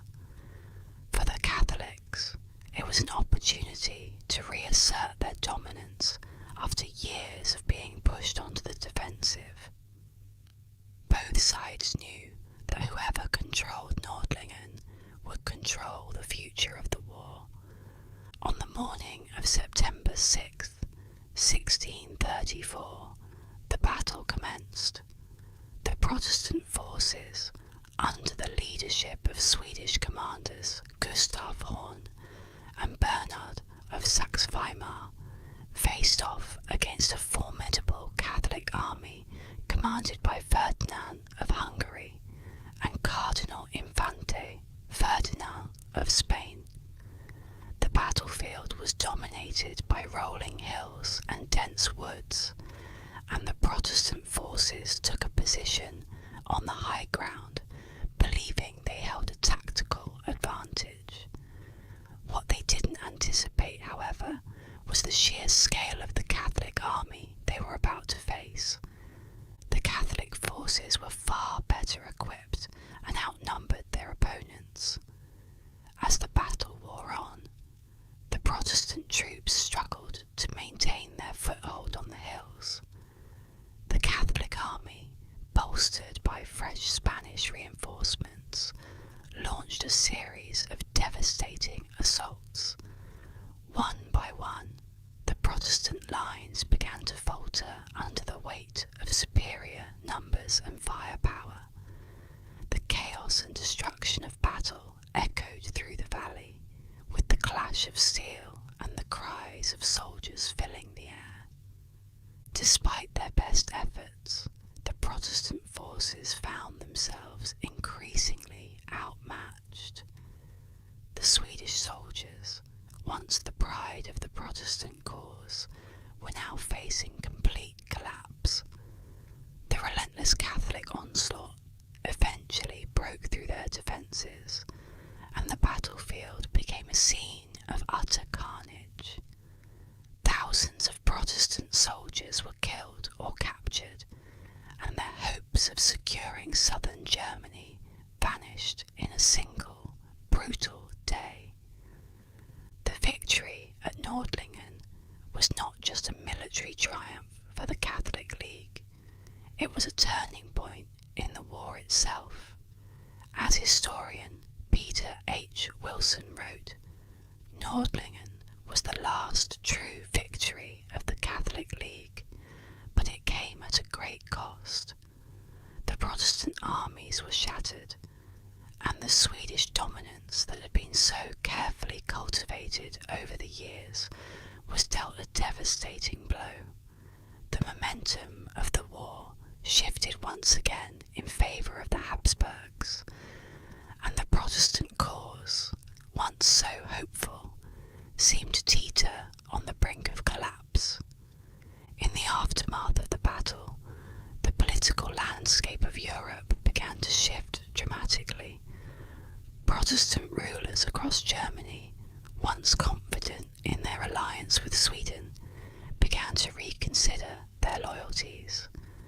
Many feared that without Swedish support, they would be unable to withstand further Catholic advances. Nordlingen had not only broken the back of the Protestant army, but had also fractured the fragile alliances that had held the Protestant coalition together. For France, the implications of Nordlingen were profound. Cardinal Richelieu, who had been carefully managing France's involvement in the war from behind the scenes, now found himself faced with a critical decision. France had long been supporting the Protestant cause financially and diplomatically, but the defeat at Nordlingen threatened to undo all of Richelieu's careful planning. If the Protestant forces continued to collapse, the Habsburgs would regain control over much of Europe, a scenario Richelieu could not allow. In the wake of Nordlingen, new alliances began to form. The once dominant Protestant Swedish coalition was no longer enough to counterbalance the might of the Catholic League. Recognising this, Richelieu made the bold decision to fully commit French forces to the conflict. What had once been a proxy war for France was now about to become a full-blown military engagement. French armies marched into Germany, clashing with Imperial and Spanish forces, in an effort to prevent a Habsburg victory. The war, which had already dragged on for nearly 2 decades, was now entering its final phase. Nordlingen had marked the beginning of a new chapter, one where France would take centre stage in the fight against the Habsburgs. While the Catholic victory at Nordlingen had shifted the momentum of the war, it was far from the final blow. The battle may have ended in triumph for the Catholic League, but the war itself was far from over. As French soldiers marched across Europe and the Protestant cause sought to rebuild from the ashes, the destructive nature of the war began to spiral out of control.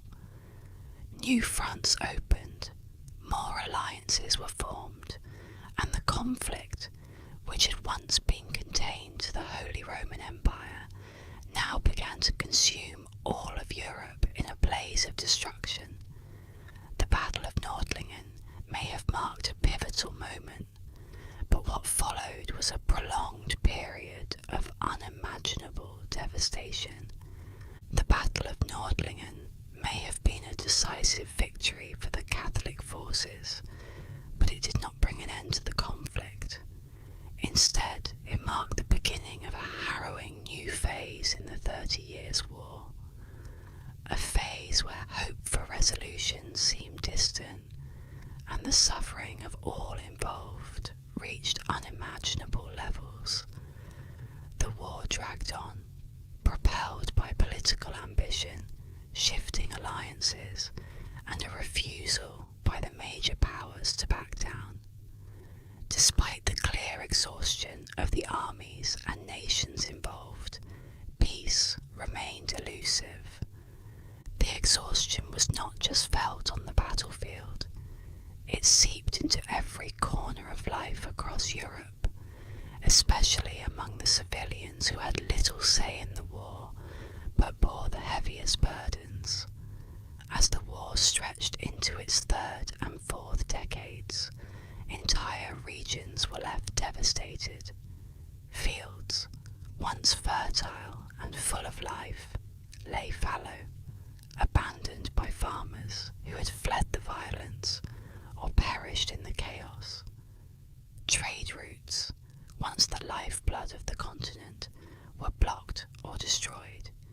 The economy of Central Europe, once thriving in the towns and cities of the Holy Roman Empire, was reduced to ruins. Villages that once bustled with activity were now ghostly remnants of their former selves, their buildings reduced to rubble, their streets empty. Famine swept through the lands, especially in Germany, where the fighting had been most intense.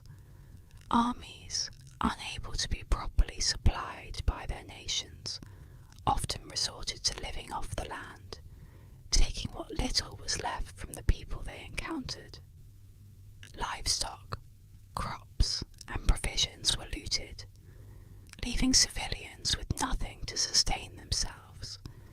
Entire regions were laid waste by soldiers who saw the countryside as their means of survival, with little regard for the lives they were destroying. The suffering did not end with hunger. As starvation gripped the land, disease followed close behind. Plague, typhus, and dysentery spread like wildfire through the war-torn regions. The soldiers themselves, cramped in filthy camps with poor sanitation, often fell victim to these diseases, but it was the civilians who suffered the most. Without the means to escape, they were left to face the full brunt of these deadly epidemics. One contemporary observer, writing from a village devastated by the war, lamented, "The fields lay fallow, the towns were in ruins, and the people knew only hunger and death." The devastation wasn't just physical, it was psychological, emotional. The constant fear of violence, the endless uncertainty about the future, and the daily struggle for survival weighed heavily on the people of Europe. As the years dragged on, the war became less about the ideals and religious disputes that had sparked it, and more about survival, both for the soldiers and for the civilians who were caught in the crossfire. The common folk, who had little power over the course of the war, became mere pawns in a greater game of politics and power, and for many there was little hope that the conflict would ever end. The economic toll was staggering. Towns that had once been centres of trade and commerce were now mere shadows of their former selves. The towns of southern Germany, in particular, suffered greatly. Once prosperous and lively, they became dilapidated and empty, their streets overgrown, their marketplaces abandoned. Merchants, unable to travel safely, found their livelihoods destroyed, while craftsmen and labourers had no work to do in towns where homes and businesses were no longer standing. What wealth remained was often funneled into the war effort, leaving the civilian population to suffer in poverty. For the ruling powers, however, the war was about more than just destruction. It was a struggle for dominance, a chance to reshape the balance of power in Europe. While the people they ruled suffered, the kings and princes of Europe saw the conflict as a means to further their political ambitions. Cardinal Richelieu, who had plunged France into the war to weaken the Habsburgs, refused to back down. For him, the conflict was as much about securing French supremacy as it was about any larger cause. Despite the growing devastation, Richelieu and the French court continued to commit vast resources to the war, hoping that the eventual collapse of the Habsburgs would secure France's position as the dominant power in Europe. But the price of this ambition was high, and it was not just France that was paying it. Spain, once the most powerful empire in Europe, found itself stretched thin by the conflict. Spanish resources were already depleted by years of fighting, not just in Germany, but in the Low Countries and across its global empire. The Spanish treasury, once overflowing with wealth from the Americas, was nearly empty, and the soldiers it could still field were worn out and demoralised. Yet, like France, Spain could not afford to withdraw. The stakes were too high, and the fear of losing dominance too great. The war's prolongation also intensified the brutal nature of the conflict. Armies, now largely composed of mercenaries, fought less for ideology and more for survival and pay. With little loyalty to any cause but their own, these mercenaries roamed the countryside, pillaging and plundering with impunity.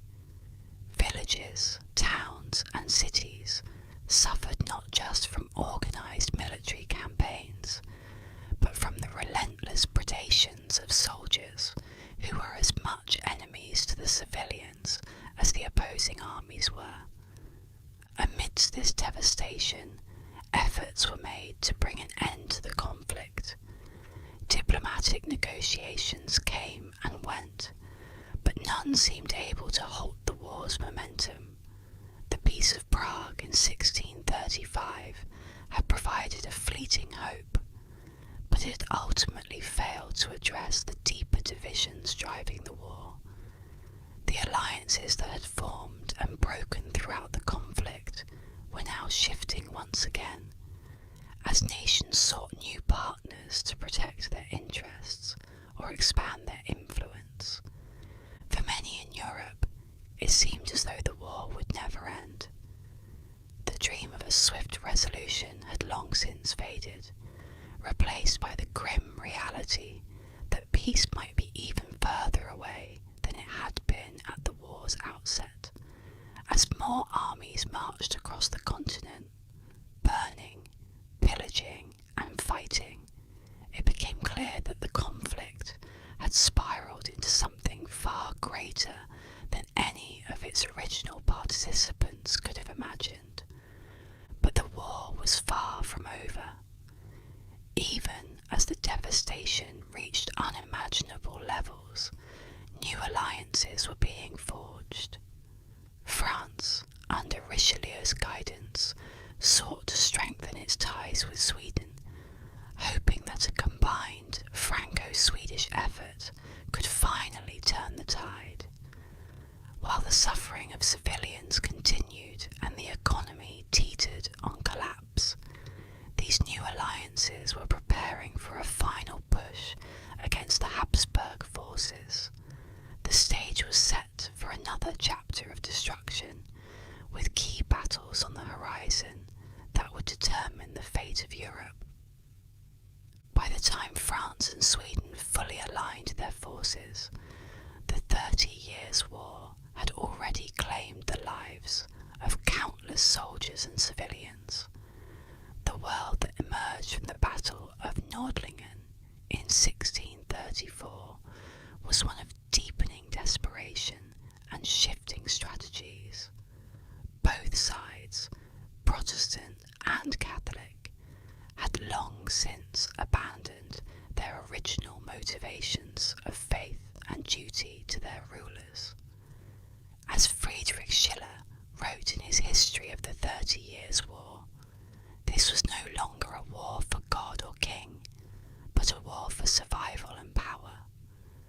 The French-Swedish alliance, forged out of necessity, necessity rather than shared ideals, was built on a foundation of ambition. Cardinal Richelieu of France sought to cripple the Habsburgs and secure French supremacy in Europe. Meanwhile, Sweden, having suffered a blow at Nordlingen, was eager to recover its standing as the Protestant bulwark against Catholic dominance. With these goals in mind, the two powers set out to wage a brutal and unrelenting campaign against the Habsburgs, launching a new phase of the war marked by strategic sieges, drawn-out battles, and ever-shifting alliances. The French-Swedish alliance faced no small task.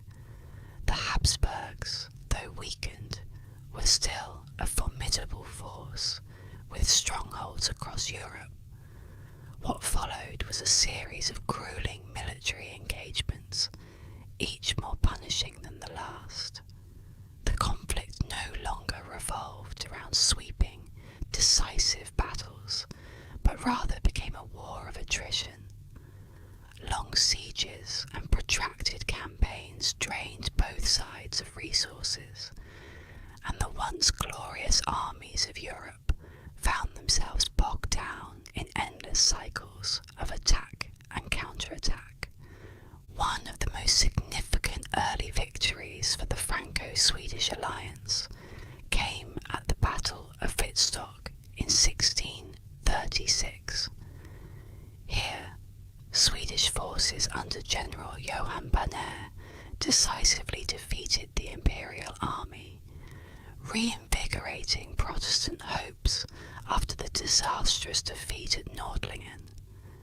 The battle was a hard-fought one, taking place on uneven terrain, where Baner's clever use of the landscape allowed the outnumbered Swedish forces to surprise and overwhelm their enemies. Wittstock was a much-needed victory, but it came at a heavy cost in terms of men and morale. The war was clearly grinding on longer than anyone had anticipated, and the lines between winners and losers were beginning to blur. Meanwhile, French forces launched their own campaigns, stretching from the Low Countries to Italy.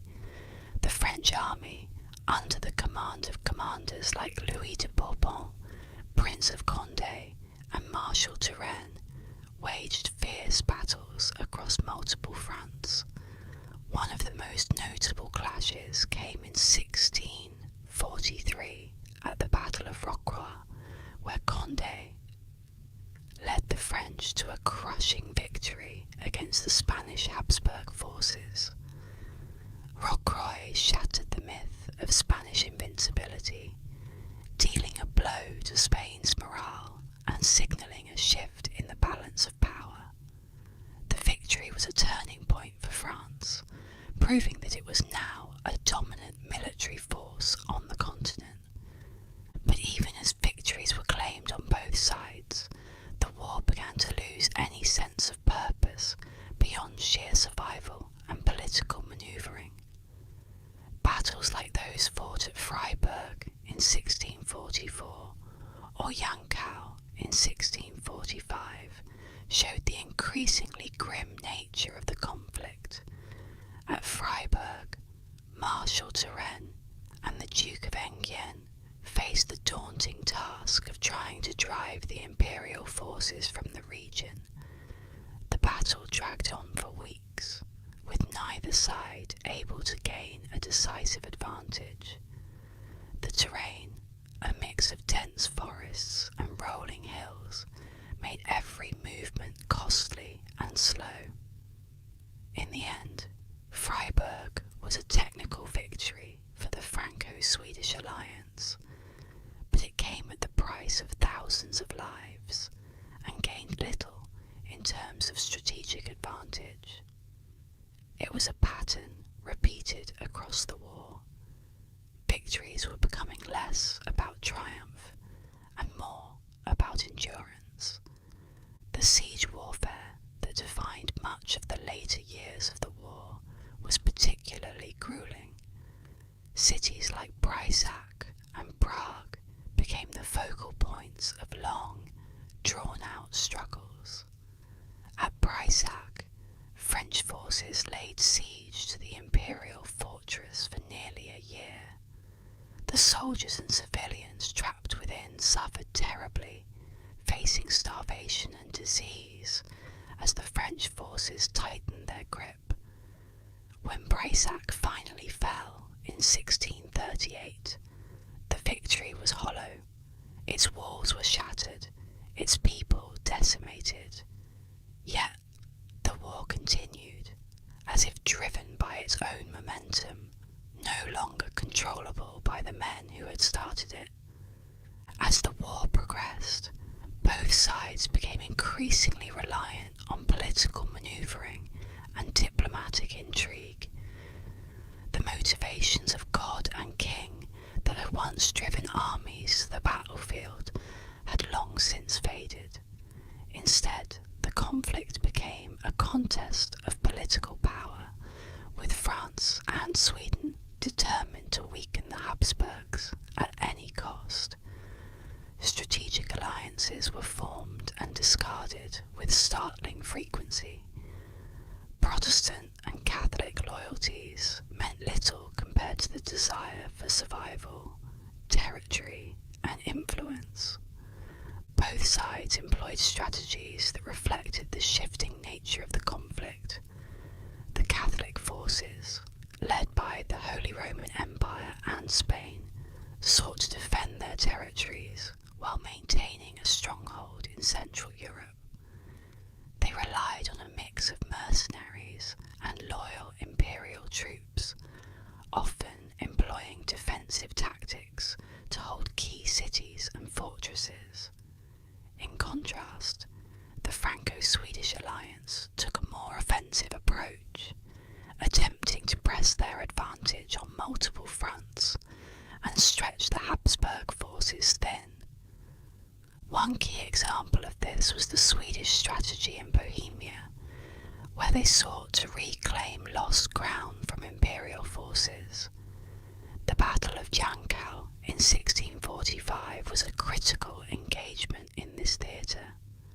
The Swedish army, commanded by Field Marshal Lennart Torstensson, dealt a crushing blow to the imperial forces, effectively neutralising their ability to launch further offensives in the region. The battle was bloody and chaotic, with both sides suffering heavy casualties. But for the Swedes, it was a significant victory that opened the door for further advances into Habsburg territory. Meanwhile, France continued its campaigns in the Low Countries, where the Spanish Habsburgs were desperately trying to hold on to their territories. The war in this region became one of siege and counter-siege, as cities like Dunkirk and Gravelines changed hands multiple times. French forces under Marshal Turenne and Prince Condé fought relentlessly to weaken Spain's grip on the region. Yet, even as French victories mounted, the war's toll on the people and land became unbearable. The soldiers were weary, the coffers of Europe were emptying, and the once vibrant cities of the continent lay in ruin. By the late 1640s, it was clear that the war could not continue much longer. The battles, though still fierce, were becoming more a matter of survival than conquest. France and Sweden had proven their strength, but the cost had been immense. The Habsburgs, though battered, were still standing. Both sides were exhausted, and the political leaders who had once believed in victory at any cost began to realise that diplomacy might offer the only way out of the endless cycle of violence. The Franco-Swedish alliance had succeeded in shifting the balance of power in Europe, but the path forward was no longer through war. The question now negotiate peace without sacrificing the hard-won gains of nearly 3 decades of conflict. As the armies continued their grim marches across the continent, the diplomats of Europe began to gather behind closed doors, preparing for what would become the most significant series of peace talks in European history, the Treaty of Westphalia. By the mid-1640s, the toll of the 30 Years' War had become unbearable. The fighting had ravaged Europe for nearly 3 decades, leaving entire regions devastated and populations decimated. Soldiers were exhausted, nations were financially drained, and the political ambitions that had once fueled the conflict were being overtaken by a desperate desire for peace. The time had come for diplomacy to take centre stage, and the nations that had been locked in bloody combat were finally ready to seek an end to the war. The diplomatic efforts that unfolded during these years were as complex and drawn out as the war itself. France, Sweden, and the Habsburgs, alongside their various allies, each sought to bring the conflict to a close, but on terms that would protect or even advance their own interests. Peace would not come easily. Every side had demands, every faction had grievances, and any solution had to balance the needs of the Protestant and Catholic states, as well as the broader political ambitions of the great powers involved. The first steps toward peace came with tentative negotiations held in neutral cities across Europe. The war had ground to a stalemate, and all parties knew that military victory alone was no longer achievable. In secret meetings, diplomats began to explore the possibilities of compromise, with each side testing the waters to see what concessions might be made without losing too much face or territory. Yet, these early discussions were fragile and often fruitless. The deep-seated animosities that had driven the conflict for so long were not easily forgotten. At the heart of these negotiations was the delicate balancing act of satisfying the demands of the Protestant and Catholic states, while also addressing the political interests of major powers like France and Sweden. The Protestant states, particularly those in northern Germany, sought guarantees of religious freedom and territorial security. Meanwhile, the Catholic Habsburgs were desperate to retain their control over the Holy Roman Empire, which had been fractured by decades of conflict. France, under the guidance of Cardinal Mazarin, following Richelieu's death, was focused on weakening the Habsburgs further and securing its dominance in Europe. Sweden, though smaller in stature, sought to consolidate its territorial gains and emerge as a leading Protestant power. In 1644, formal negotiations began in the Westphalian towns of Münster and Osnabrück, marking the start of what would become known as the Treaty of Westphalia. These talks were unprecedented in their scope and complexity. Representatives from over 100 different political entities gathered to hammer out the terms of peace. The diplomats were tasked not just with ending the war, but with reshaping the entire political order of Europe. Geoffrey Parker aptly summarised the situation. The war had been too long, too costly. It had to end, even if only through compromise. The negotiations dragged on for years. Each faction came to the its own agenda, and the delicate task of brokering peace required endless diplomacy, patience, and, at times, deception. The Protestant states pressed for greater autonomy within the Holy Roman Empire, demanding the right to determine their own religious practices, free from imperial interference. The Habsburgs, while weakened, sought to maintain their dominance and prevent the empire from splintering further. France, keen to cement its gains, insisted on the transfer of key territories like Alsace, while Sweden looked to secure control over regions in northern Germany. The diplomats involved in the negotiations faced immense pressure from their respective rulers. Every concession was scrutinised, every proposal weighed carefully against the potential consequences back home.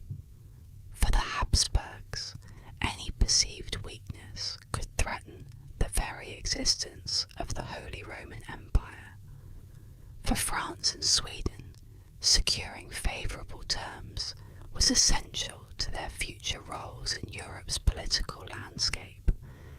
The stakes were enormous, and failure was not an option. As the talks progressed, it became clear that compromise was the only path forward. No side would leave the table with everything they wanted. But after decades of war, the cost of continued fighting was simply too great.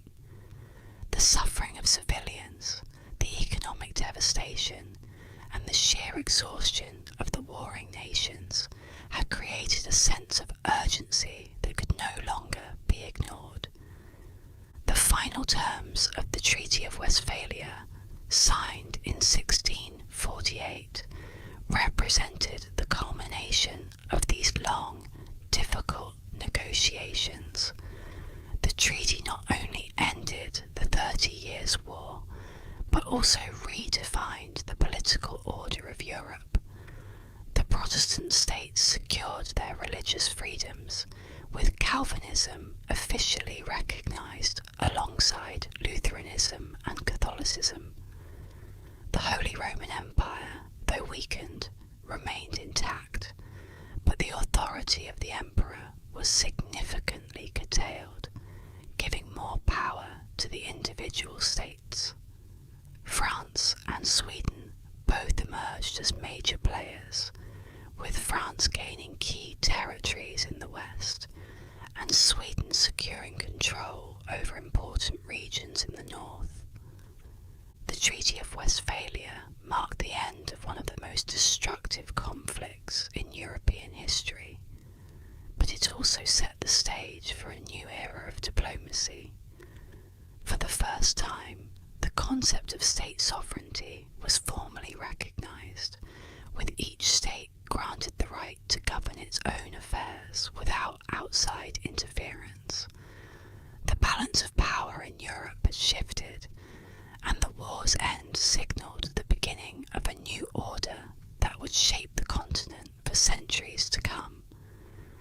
But while the diplomats had succeeded in bringing an end to the war, the scars of the conflict would linger for generations. The fields that had once been fertile remained barren. The towns still lay in ruins, and the people who had suffered through decades of violence now faced the daunting task of rebuilding their lives. The 30 Years' War was over, but the peace that followed would not be easily won. With the treaties signed and the armies retreating, Europe stood at a crossroads, forever changed by the horrors of war and the fragile hope of diplomacy. As we bring this chapter to a close, it's time to look ahead.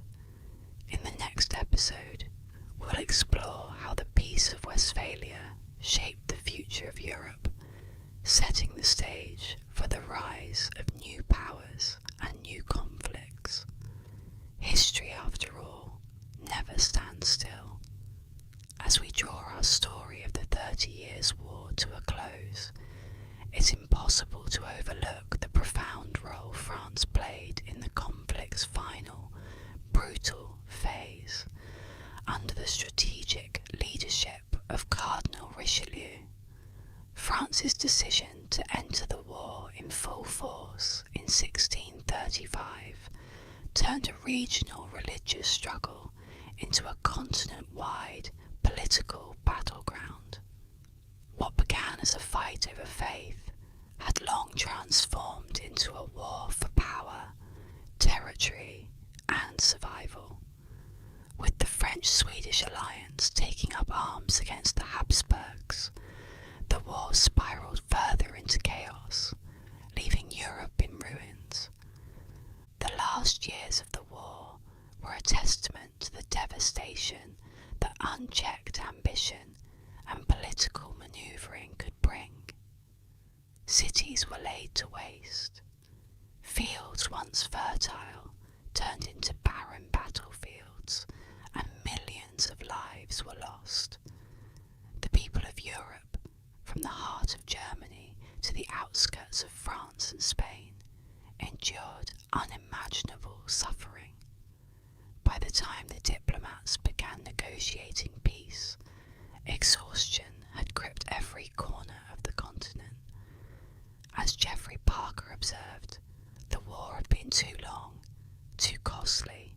It had to end, even if only through compromise.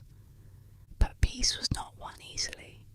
The journey to the Treaty of Westphalia was fraught with tense negotiations and political jockeying. The treaty, signed in 1648, would not only bring an end to the 30 Years' War, but also reshape Europe in ways that would echo through the centuries. In our final episode, we will explore the legacy of the Treaty of Westphalia, how it altered the balance of power in Europe, introduced the concept of state sovereignty, and laid the groundwork for the modern political landscape. We will dive into the aftermath of the war and the far-reaching consequences it had on the nations that fought and the people who endured. Thank you for joining me on this journey through one of Europe's most devastating conflicts. If you've enjoyed this series, I invite you to subscribe and stay tuned for the final episode, where we'll uncover how the war's conclusion shaped the future of Europe and the legacy it left behind. And, as always, sleep well.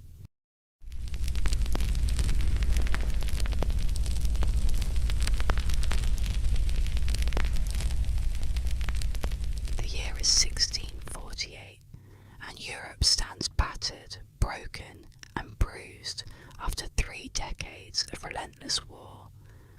Armies have marched across countless battlefields, cities have been laid to ruin, and entire populations have been caught in the crossfire of the 30 Years' War. What began as a conflict over religion spiraled into a sprawling, complex struggle for power, territory, and survival. The continent has been drenched in blood, and yet in the ashes of all this destruction, something remarkable is about to emerge. A fragile peace that will reshape Europe forever. But how did we get here? How did this once unthinkable resolution come to pass after so many years of chaos and devastation? It wasn't simply a matter of weary generals laying down their swords. The Treaty of Westphalia, which would end the war, was the product of painstaking diplomacy, a careful balancing act that took years to craft. It wasn't just a treaty, it was a turning point, a pivotal moment in history that would lay the foundation for the modern state system, as well as the ideas of sovereignty and international law that continue to influence our world today. Welcome back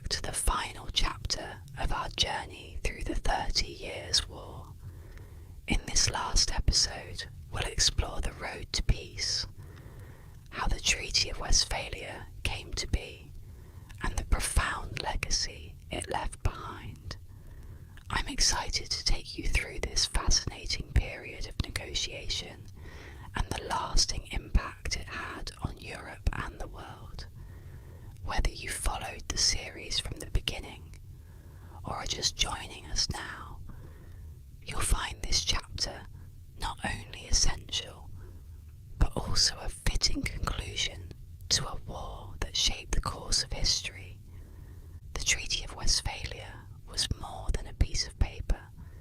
It was the culmination of hard-fought diplomacy and a desperate desire for stability in a war-torn world. The resolution wasn't perfect, and neither were the peace talks themselves. Personal ambitions, religious divides, and political manoeuvring all played their part, but in the end it was a triumph of compromise, marking the first time that warring states had come together to agree on a comprehensive peace treaty. Before we dive into the specifics of this landmark agreement, let's first look back at the path that brought us to this pivotal moment. How did the powers of Europe, exhausted and fragmented, finally come to the negotiating table? The road to the Treaty of Westphalia was long and fraught with challenges, and to understand it fully, we must revisit the key moments that paved the way for peace. The road to the Treaty of Westphalia was not paved with simple good intentions. It was long, winding, and at times seemingly impassable. By the time negotiations began in earnest, Europe had been ravaged by 3 decades of near constant warfare. Exhaustion hung in the air, not just on the battlefield, but in the courts and palaces of kings, princes, and diplomats. Entire cities had been reduced to rubble, populations were decimated, economies collapsed, and political alliances were in tatters. The desire for peace had never been stronger, but so were the ambitions and grudges that had fueled the conflict for so long. The 30 Years' War wasn't one single war. It was a collection of overlapping conflicts, religious tensions, and political ambitions, all swirling together into a destructive storm. The early phases of the war had focused on religious strife between Catholic and Protestant factions, but as the years dragged on, the conflict expanded beyond the realm of faith.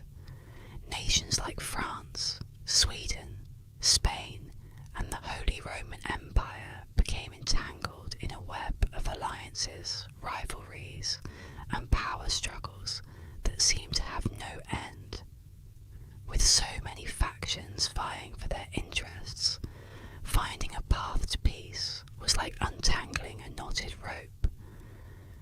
By the mid-1640s, however, it was clear to all the major players that the war could not go on forever.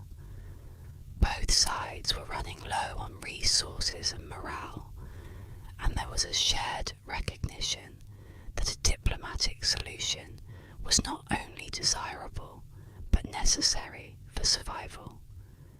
In 1641, the first discussions of peace began, and by 1643, the cities of Münster and Osnabrück in Westphalia were chosen as the neutral ground for what would become some of the most complex and lengthy negotiations in European history.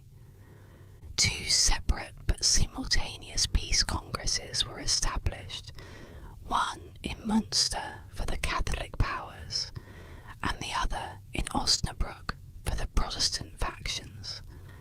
This alone was a sign of how deep the divisions ran.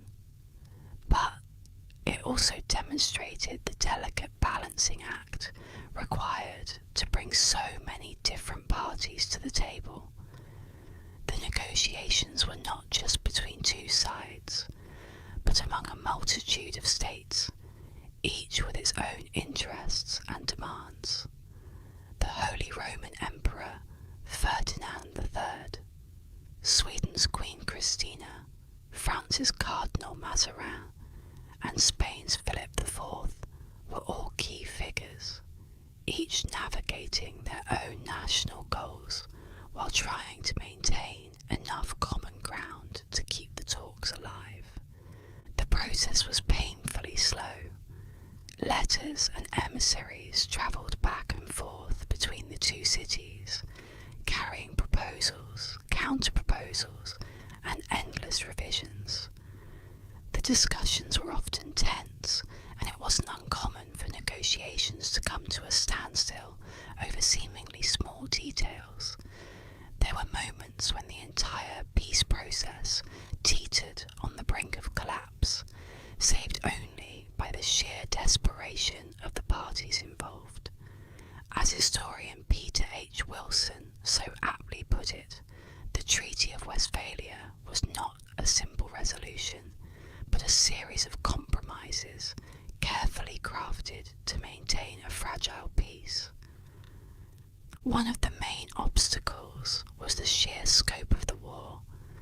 The 30 Years' War had drawn in not only the Holy Roman Empire and its many fragmented states, but also major powers like France, Spain, Sweden, and the Dutch Republic.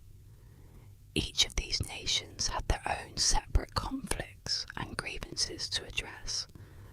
The war in Germany between the Protestant and Catholic states was only one piece of a much larger puzzle. The Franco-Spanish War, which had been raging since 1635, continued to complicate the peace talks.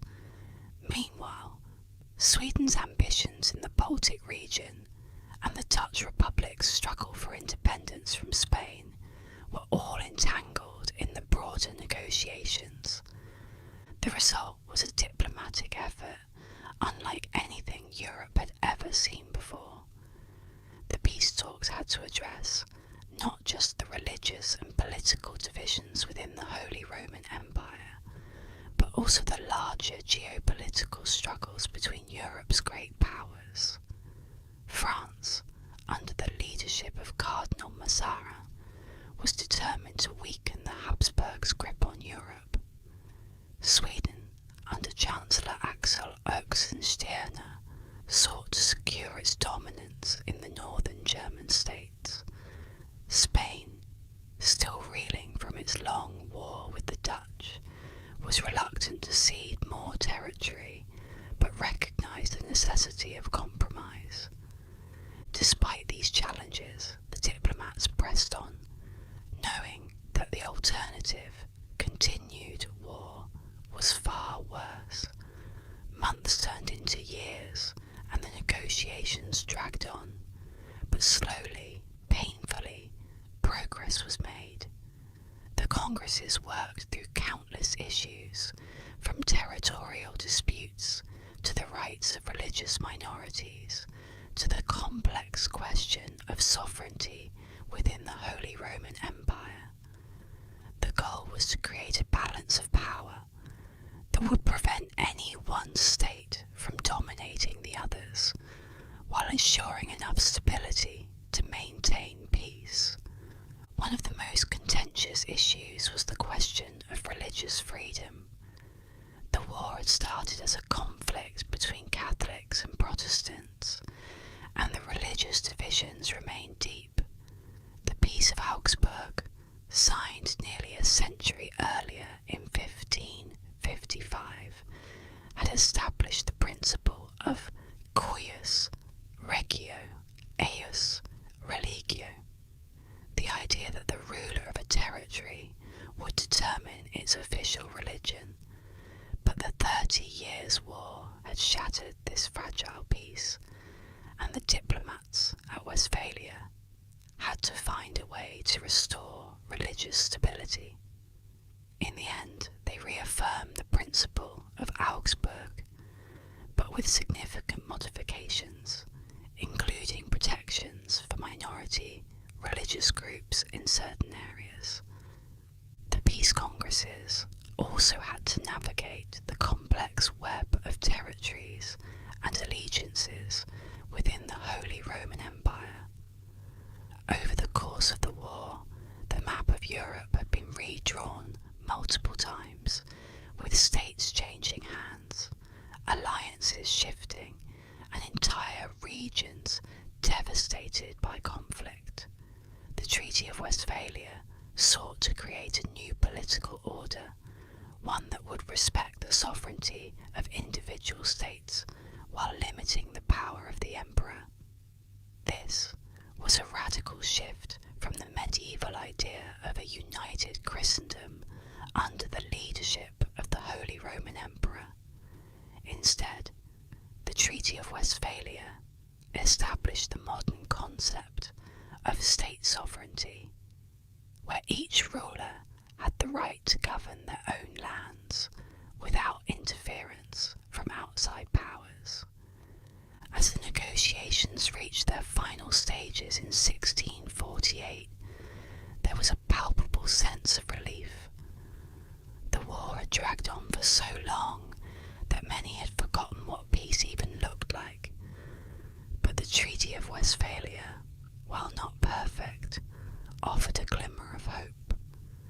It was a carefully constructed peace, held together by the delicate threads of compromise. The treaty addressed the immediate issues of the war, but its legacy would be felt for centuries. It marked the end of large-scale religious wars in Europe and laid the groundwork for the modern international system of diplomacy. With the final agreements in place, the stage was set for the signing of the treaty, a moment that would echo through history. But before we delve into the details of the treaty itself, let's first take a closer look at the key provisions that would shape the future of Europe. The Treaty of Westphalia, signed in the autumn of 1648, was a document like no other. After 30 long years of war, the ink that sealed the peace was more precious than gold, a symbol of survival for a Europe scarred by devastation. The world had been turned upside down by the conflict, but now, at last, there was hope that peace might hold. Yet this was no simple peace. It was a complex and delicate agreement, shaped by a deep understanding that war could erupt again at any moment if the balance of power was not carefully maintained. The treaty itself was not a single document, but a series of treaties that spanned the negotiations held at Münster and Osnabrück. Together, they addressed the concerns of more than 100 parties, nations, states, and religious factions. The most crucial part of the treaty was its affirmation of the sovereignty of individual states within the Holy Roman Empire. For centuries, the emperor had claimed dominion over this vast collection of territories, but the war had shattered that illusion. Now, the princes and rulers of these states would be free to govern their own lands without interference from the emperor. This was a monumental shift in European politics, one that signalled the decline of imperial authority and the rise of independent nation-states. The concept of sovereignty, now so fundamental to the modern world, was a radical idea at the time. No longer would Europe be seen as a single religious or political entity under the rule of one emperor or pope. Instead, it was a patchwork of individual states, each with its own laws, borders, and authority. Westphalia not only recognised this reality, but also enshrined it in law, establishing the framework for modern diplomacy and international relations. From this point forward, rulers would negotiate directly with each other as equals, without the need for papal or imperial mediation. Religious tolerance was another cornerstone of the treaty. The 30 Years' War had begun as a religious conflict, but after decades of bloodshed, it was clear that neither Catholics nor Protestants could claim victory. The treaty granted the right of both religious groups to practice their faith without fear of persecution. It reaffirmed the principle of cuius regio, ius religio, established by the Peace of Augsburg in 1555, allowing rulers to choose the religion of their territories. But this time, it also provided protection for religious minorities, ensuring that people who lived in regions where their faith was not the official one would not be forced to convert or flee.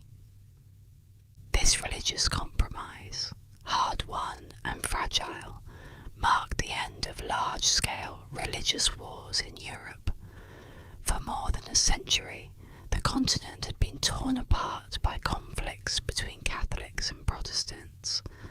The Treaty of Westphalia was the first major step toward religious coexistence, recognizing that Europe's diversity of belief could not be resolved by force. It was a grudging acceptance, to be sure, but it was enough to keep the peace, at least for a time. Territorial adjustments were another key aspect of the treaty. The map of Europe had been redrawn repeatedly during the war, as armies captured and lost cities, regions, and whole provinces. The Treaty of Westphalia formalised many of these changes, but it also sought to create a balance of power that would prevent any one state from becoming too dominant. France, one of the major victors of the war, gained territories in Alsace and Lorraine, bolstering its position on the western edge of the Holy Roman Empire. Sweden, which had played a significant role in the later stages of the conflict, was granted control over several key territories in northern Germany, giving it influence over the Baltic Sea trade. The Habsburgs, who had been the primary opponents of France and Sweden, were forced to cede territory, but managed to retain much of their power within the empire. The Spanish Habsburgs, however, were not so fortunate. The treaty marked the end of their dominance in Europe, as they were forced to recognise the independence of the Dutch Republic, a humiliating defeat after decades of trying to maintain control over the Netherlands. This shift in power signalled the beginning of the decline of Spain as a great European power, and the rise of France as the dominant force on the continent. But the treaty's most profound impact was not on any one nation. It was on the very idea of how wars should be fought and how peace should be maintained. The diplomats who crafted the Treaty of Westphalia understood that the only way to prevent another catastrophic conflict was to establish a system where states could resolve their disputes through negotiation rather than violence. For the first time in history, a comprehensive peace agreement was made, not just between two warring nations, but among a whole host of states, each with its own interests and goals. This new diplomatic order would shape Europe for centuries to come. The principles of state sovereignty and religious tolerance laid out in the treaty became the foundation of modern international law. From this point forward, the idea that rulers had absolute power over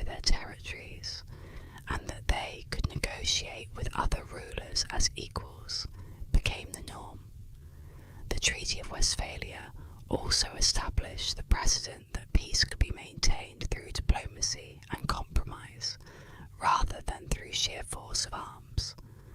But as much as the treaty was celebrated for bringing an end to the war, it was also clear to those who had lived through the conflict that the peace had come at an unimaginable cost. A contemporary diplomat present at the signing remarked, "We have at last achieved peace, but at a price too high for any man to count." The war had left Europe devastated. Entire regions had been depopulated, economies ruined, and the social fabric torn apart. The scars of the conflict would take generations to heal, and the peace itself was fragile, always at risk of being shattered by new ambitions and rivalries. As the ink dried on the Treaty of Westphalia, there was a palpable sense of relief, but also a recognition that this was not the end of Europe's troubles. The balance of power established by the treaty would hold for a time, but it was not a permanent solution. The seeds of future conflicts had already been sown, and the tensions between the great powers of Europe would continue to simmer beneath the surface. Still, for all its imperfections, the Treaty of Westphalia was a landmark achievement. It brought an end to the bloodiest conflict Europe had ever seen, and it created a new framework for resolving disputes that would shape the continent's future. The treaty's legacy can be seen in the modern world, where the principles of state sovereignty, religious tolerance, and diplomatic negotiation remain at the heart of international relations.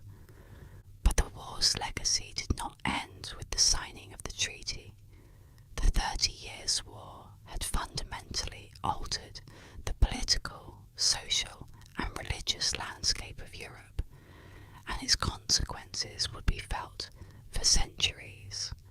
To fully understand the impact of the war, we must look beyond the immediate peace and explore the long-term consequences that shaped the course of European history. From the rise of absolutism to the development of new military strategies, the 30 Years' War left a lasting mark on the world that would influence the future of Europe and beyond. The 30 Years' War left Europe in a state of profound devastation, the likes of which had rarely been seen before. Central Europe, particularly the German states, bore the brunt of the conflict's destruction. Towns that had once thrived were now in ruins, and vast stretches of countryside were empty, their fields abandoned. The war had taken more than just lives. It had shattered economies, disrupted trade, and plunged entire regions into chaos. In the decades that followed the signing of the Treaty of Westphalia, the long-term consequences of the war began to shape the future of Europe in ways both visible and subtle. The economic toll was staggering. For the German states within the Holy Roman Empire, the war had been a catastrophe. Before the conflict, many regions had enjoyed relative prosperity, with bustling markets and fertile farmland. But after 3 decades of sieges, pillaging, and scorched earth tactics, much of the land was unrecognisable. Some estimates suggest that the population of the German states may have been reduced by as much as 20 to 30%, with entire villages wiped off the map. It wasn't just the direct loss of life from battles. Famine and disease followed the armies, leaving devastation in their wake. The war's impact on agriculture, industry, and trade was severe, preparations for many areas to recover. The depopulation of large swathes of Central Europe, particularly in Germany, had far-reaching consequences. With so many people gone, labour was scarce, and the price of food soared. The social order, already under pressure from the shifting dynamics of power during the war, began to change as well. Landowners struggled to maintain control over their estates with fewer workers, and some regions saw the rise of serfdom once more as peasants became tied to the land in a desperate attempt to keep the agricultural economy afloat. The war had not just scarred the landscape, it had fundamentally altered the social fabric of Europe. Beyond the immediate devastation, the 30 Years' War shifted the balance of power in Europe. The once mighty Habsburgs, who had dominated the continent for so long, found their influence greatly diminished. The Treaty of Westphalia confirmed this shift. While the Habsburg Holy Roman Emperor retained control over much of the empire, his authority was now largely symbolic, as the individual German princes gained greater sovereignty. No longer would the emperor wield the kind of centralized power that had once been his ambition. Instead, the German states would remain fragmented and autonomous, a patchwork of independent entities rather than a unified empire. The rise of France and Sweden was one of the most significant political shifts to emerge from the war. France, under the leadership of Cardinal Mazarin and King Louis XIV, had deftly manoeuvred through the conflict to emerge stronger than ever. The territories it gained in Alsace and Lorraine cemented its influence in Western Europe, and France would go on to become the dominant power on the continent in the decades that followed. Sweden too found itself in a far more powerful position than before. Though it was a relatively small kingdom, the territories it gained in northern Germany allowed it to control key trade routes and solidify its dominance in the Baltic region. This shift in power was not just a matter of territorial gains, it was also about the weakening of the Habsburgs' ability to enforce their will across Europe. With the end of the 30 Years' War, the dream of a unified Catholic empire under the Habsburgs was finally laid to rest. Europe had moved beyond the era of religious wars, and the Treaty of Westphalia had codified a new political reality, one where religious and political divisions could coexist, and where the principle of state sovereignty would prevent any one power from becoming too dominant. In this way, the Treaty of Westphalia played a crucial role in the development of the modern state system. For centuries, Europe had been a battleground for competing claims of religious authority and dynastic ambition, with the Catholic Church and the Holy Roman Empire at the centre of it all. But the Treaty of Westphalia marked a turning point. It established the idea that each state, no matter its size or power, had the right to govern itself without interference from external forces. The notion of sovereignty, so central to the treaty, would become one of the cornerstones of international diplomacy in the centuries that followed. Diplomacy itself was transformed by the war's conclusion. For the first time, a large-scale multilateral peace conference had been held, involving not just two warring parties, but a multitude of states, each with their own interests and demands. The process of negotiating the Treaty of Westphalia set a precedent for how future conflicts would be resolved. diplomacy, compromise, and the balancing of power, rather than through absolute victories on the battlefield. This new approach to international relations would shape the way Europe dealt with conflict in the centuries that followed, laying the groundwork for modern diplomatic institutions. Historian C.B. Wedgwood captures the profound impact of the war when she writes, "The war shaped the political and religious future of Europe, leaving scars that would take centuries to heal. Indeed, the 30 Years' War had forever altered the way Europe saw itself. It had been a religious war, but it had ended as a political one.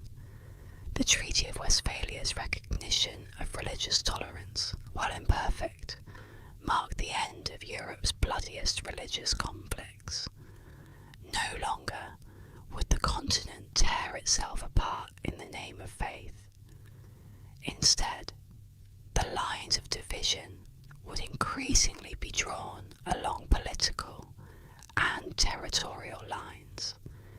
Yet the peace achieved in 1648 was fragile, and Europe's scars were deep.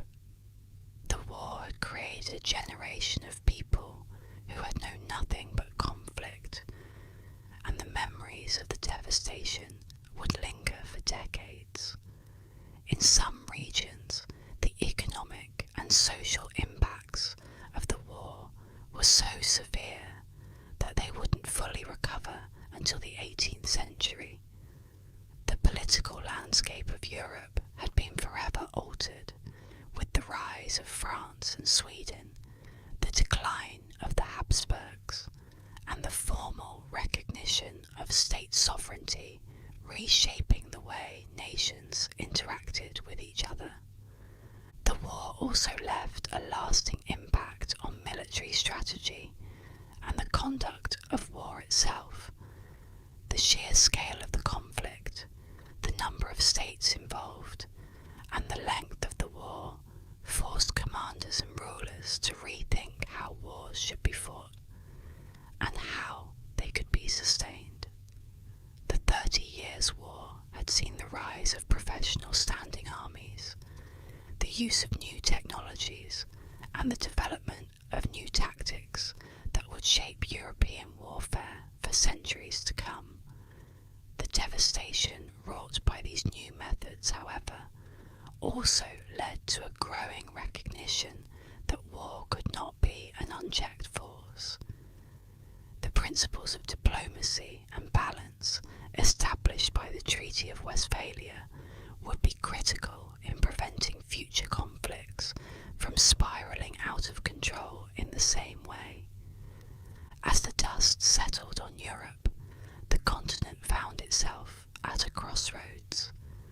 The 30 Years' War had shown the dangers of unchecked ambition and religious fanaticism, but it had also revealed the possibilities of diplomacy and compromise. Europe would never be the same again, and the road to recovery would be long and difficult. But out of the ashes of war, a new order had emerged, one built on the principles of state sovereignty, religious tolerance, and the balance of power. This new order, however, was not without its challenges. While the immediate conflict had ended, the long-term consequences of the war would continue to shape Europe for centuries. The political, social, and economic upheavals caused by the war left a legacy that would influence the continent's future in ways both obvious and hidden. To truly understand the significance of the 30 Years' War, we must look not just at the peace it brought, but at the lasting legacy it left behind. The 30 Years' War left a shadow over Europe that lingered long after the final cannon fire had faded and the peace treaties were signed. In its wake, the continent stood transformed, nations reshaped, borders redrawn, and countless lives lost. But from this devastation arose a new understanding of warfare, governance, and diplomacy, creating a legacy that would ripple through the centuries to come. The conflict, though tragic, forced Europe to reckon with the way wars were fought, the role of religion in politics, and the very notion of statehood. One of the most profound legacies of the war was the shift in military strategy. Prior to the 30 Years' War, armies were often raised on an ad hoc basis, relying on mercenaries and levies that could be called up as needed. The war changed that. It revealed the inefficiency and danger of relying on mercenaries, who often turned on the very populations they were hired to protect, pillaging and plundering with little regard for the local people. As the war dragged on, rulers began to realise that a more professional, permanent military was necessary to maintain both control and order. By the time the war ended, many European powers had begun to establish standing armies, professional forces that could be trained, equipped, and maintained even in peacetime. These armies became a key tool of state power, allowing rulers to project force more efficiently and defend their territories with greater reliability. The military tactics themselves also evolved. The war had seen a brutal mix of medieval siege warfare, early modern gunpowder tactics, and large-scale field battles. Commanders, forced to adapt to ever-changing conditions, experimented with new formations and strategies. One of the most notable shifts was the increased use of artillery, which had been relatively rudimentary at the start of the war, but became a decisive force by its conclusion. The devastating sieges that reduced entire cities to rubble were a testament to the power of cannon fire.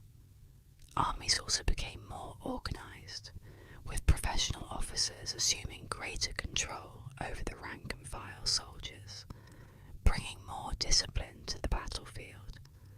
But beyond the battlefield, the war left an even deeper legacy in the realm of politics and state sovereignty.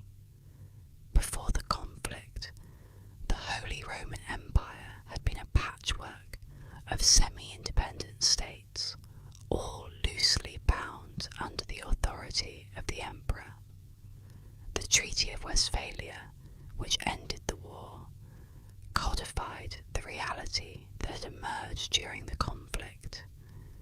The emperor's power had been irreversibly weakened, and the individual states within the empire were now, in essence, sovereign. Each ruler had the right to govern their own territory, make their own alliances, and determine their own religion without interference from outside powers. This concept of state sovereignty was revolutionary. It marked the beginning of the modern international order, where nations recognized each other as equals, each with the right to self-determination. The days of a unified Christendom under the Pope, or a universal empire under the Holy Roman Emperor, were over.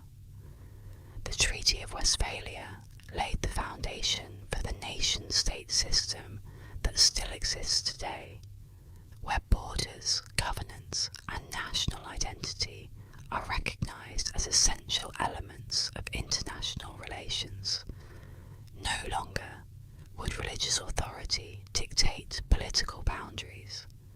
The war shifted the balance from a Europe united by faith to a Europe divided by politics, where the concerns of rulers became more focused on power, territory, and diplomacy than on enforcing religious orthodoxy. Religious freedom Another critical legacy of the 30 Years' War was hard-won and incomplete, but nonetheless groundbreaking. The war had begun as a religious conflict, pitting Catholics against Protestants in a battle for dominance. But after 30 years of bloodshed, it was clear that neither side could claim victory. The Treaty of Westphalia introduced a new framework for religious coexistence, granting protections for both Catholic and Protestant communities within the Holy Roman Empire. This wasn't an immediate embrace of tolerance as we understand it today, but it was a significant step toward recognizing that different religious groups could live side by side without resorting to violence. The legacy of religious tolerance established in Westphalia would echo through future European conflicts. Although Europe would continue to experience religious strife in the years to come, the 30 Years' War was the last of the great religious wars on the continent. Future wars would be fought over political and territorial concerns, with religion playing an increasingly secondary role. The conflict had forced Europe to grapple with the reality that imposing religious uniformity by force was not only futile, but destructive. As historian Peter H. Wilson noted, the 30 Years' War was a tragedy, but one that taught Europe hard lessons about the cost of prolonged conflict. These lessons would influence the diplomacy of later conflicts, particularly in the way states negotiated and resolved their differences. The Peace of Westphalia was not just a settlement of the 30 Years' War. It was a model for how future wars could be concluded. The idea of a multilateral peace congress, where all parties involved in the conflict could come together to negotiate terms, set a precedent for diplomacy in Europe. This approach would be seen again in the Congress of Vienna after the Napoleonic Wars, and even in modern institutions like the United Nations, where the goal is to prevent war through negotiation and compromise. The 30 Years' War also shaped the development of European alliances. The conflict had shown that no single power could dominate the continent indefinitely, and that alliances were necessary to maintain a balance of power. The war's legacy was one of cautious diplomacy, where states sought to align themselves strategically to prevent any one nation from becoming too powerful. This balance of power system would come to define European politics for centuries, with nations forming shifting alliances to counterbalance their rivals and maintain stability. Yet, for all its lessons and legacies, the 30 Years' War left scars that would take generations to heal. Central Europe, particularly the German states, was devastated by the conflict, and the social and economic consequences were profound. The depopulation of vast areas, the destruction of farmland, and the collapse of local economies left many regions in ruin. Recovery was slow, and in some places, the effects of the war lingered well into the 18th century. The social fabric had been torn apart, with entire communities displaced or destroyed. The war's legacy was not just one of political and military change, but also of deep human suffering. The 30 Years' War marked a turning point in European history, a moment when the continent began to move away from religiously motivated wars and towards conflicts driven by political and territorial ambitions. The lessons learned from the war about the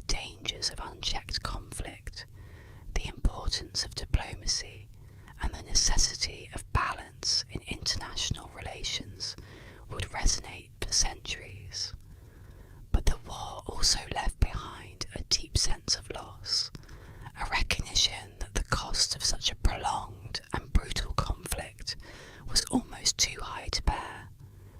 As Europe moved forward, the shadow of the 30 Years' War would remain, influencing the way future generations understood war, peace, and the role of the state.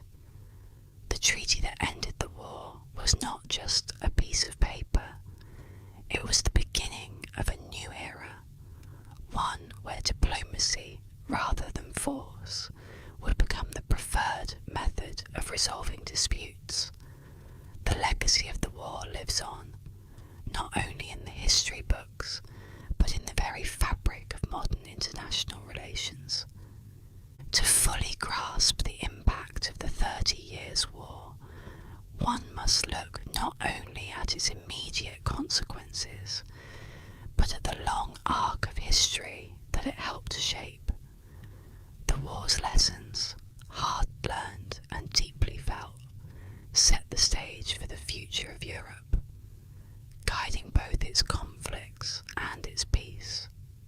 As we reflect on the legacy of this transformative conflict, it becomes clear that the 30 Years' War was not just a war, it was a turning point, a moment when the old order gave way to the new, and the foundations of the modern world were laid. As we draw to the close of this journey through the 30 Years' War, it's worth taking a moment to reflect on just how profoundly this conflict reshaped Europe and laid the foundations for the world we live in today. Few wars in history have had such a far-reaching impact, politically, socially, and culturally.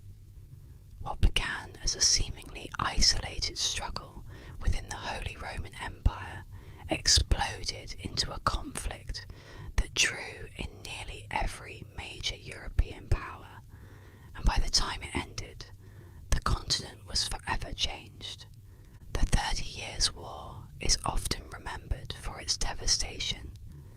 Cities reduced to ashes, populations decimated, and economies crippled.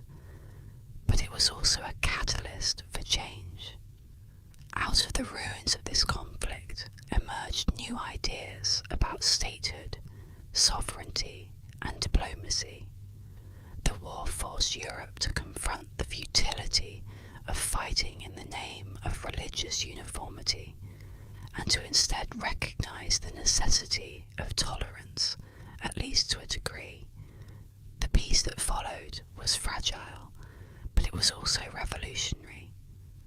The Treaty of Westphalia, though not perfect, introduced the principles of state sovereignty and religious coexistence that still underpin international relations today. Throughout this series, we've seen the war unfold in all its complexity. It wasn't just a single conflict, but a series of interconnected struggles, religious, political, and territorial, that spiraled into one of the bloodiest wars in European history. From the early religious battles between Catholics and Protestants, to the later political manoeuvrings of France, Sweden, and the Habsburgs, the 30 Years' War was a masterclass in the unpredictability of conflict. No one could have foreseen how a local dispute in Bohemia would become a continental war, nor could they have predicted the massive consequences that would follow. This war also highlighted the importance of diplomacy, even in the midst of chaos. The peace negotiations that culminated in the Treaty of Westphalia were an extraordinary achievement. They marked the first time that warring states from across Europe came together to craft a comprehensive peace agreement. It was slow, grueling work, but it laid the groundwork for modern diplomatic practices. The war itself had shown the horrors of unchecked violence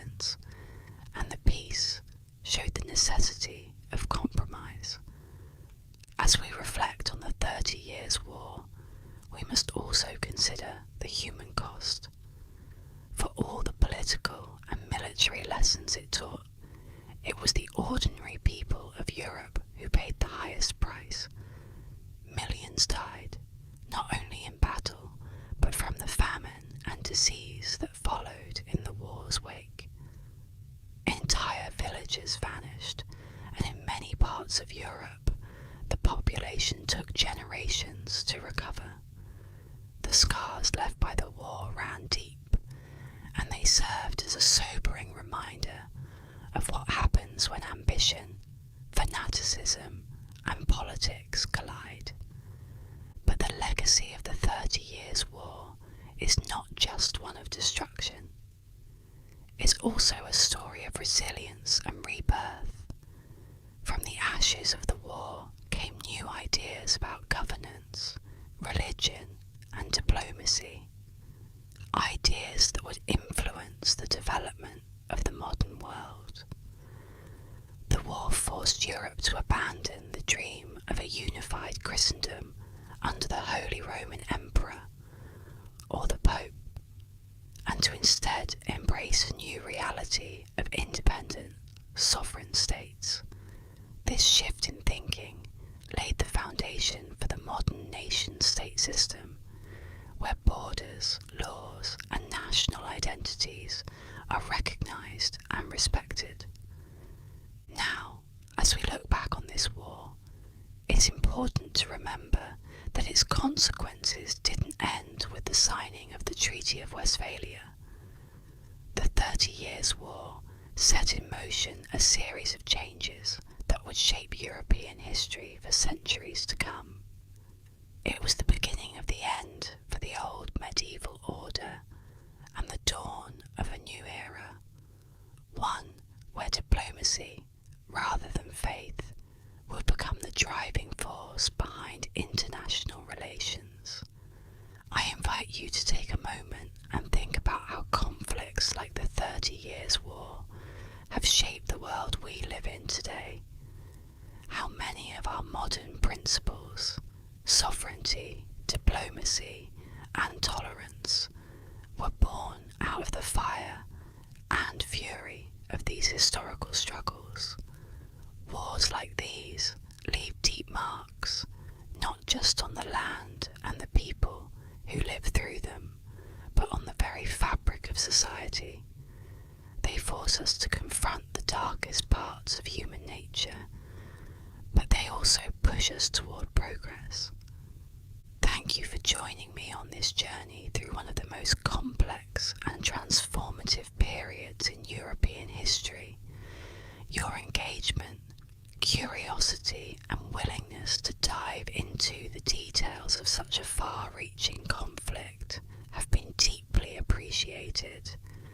If this series has inspired you to think more deeply about history, to see the connections between the past and present, I hope you'll continue to explore with me. If you've enjoyed this series, be sure to subscribe to ASMR History for more whispered explorations of the past. Together, we'll continue to uncover the stories that shaped our world, one quiet, calming narrative at a time. Until next time, sleep well.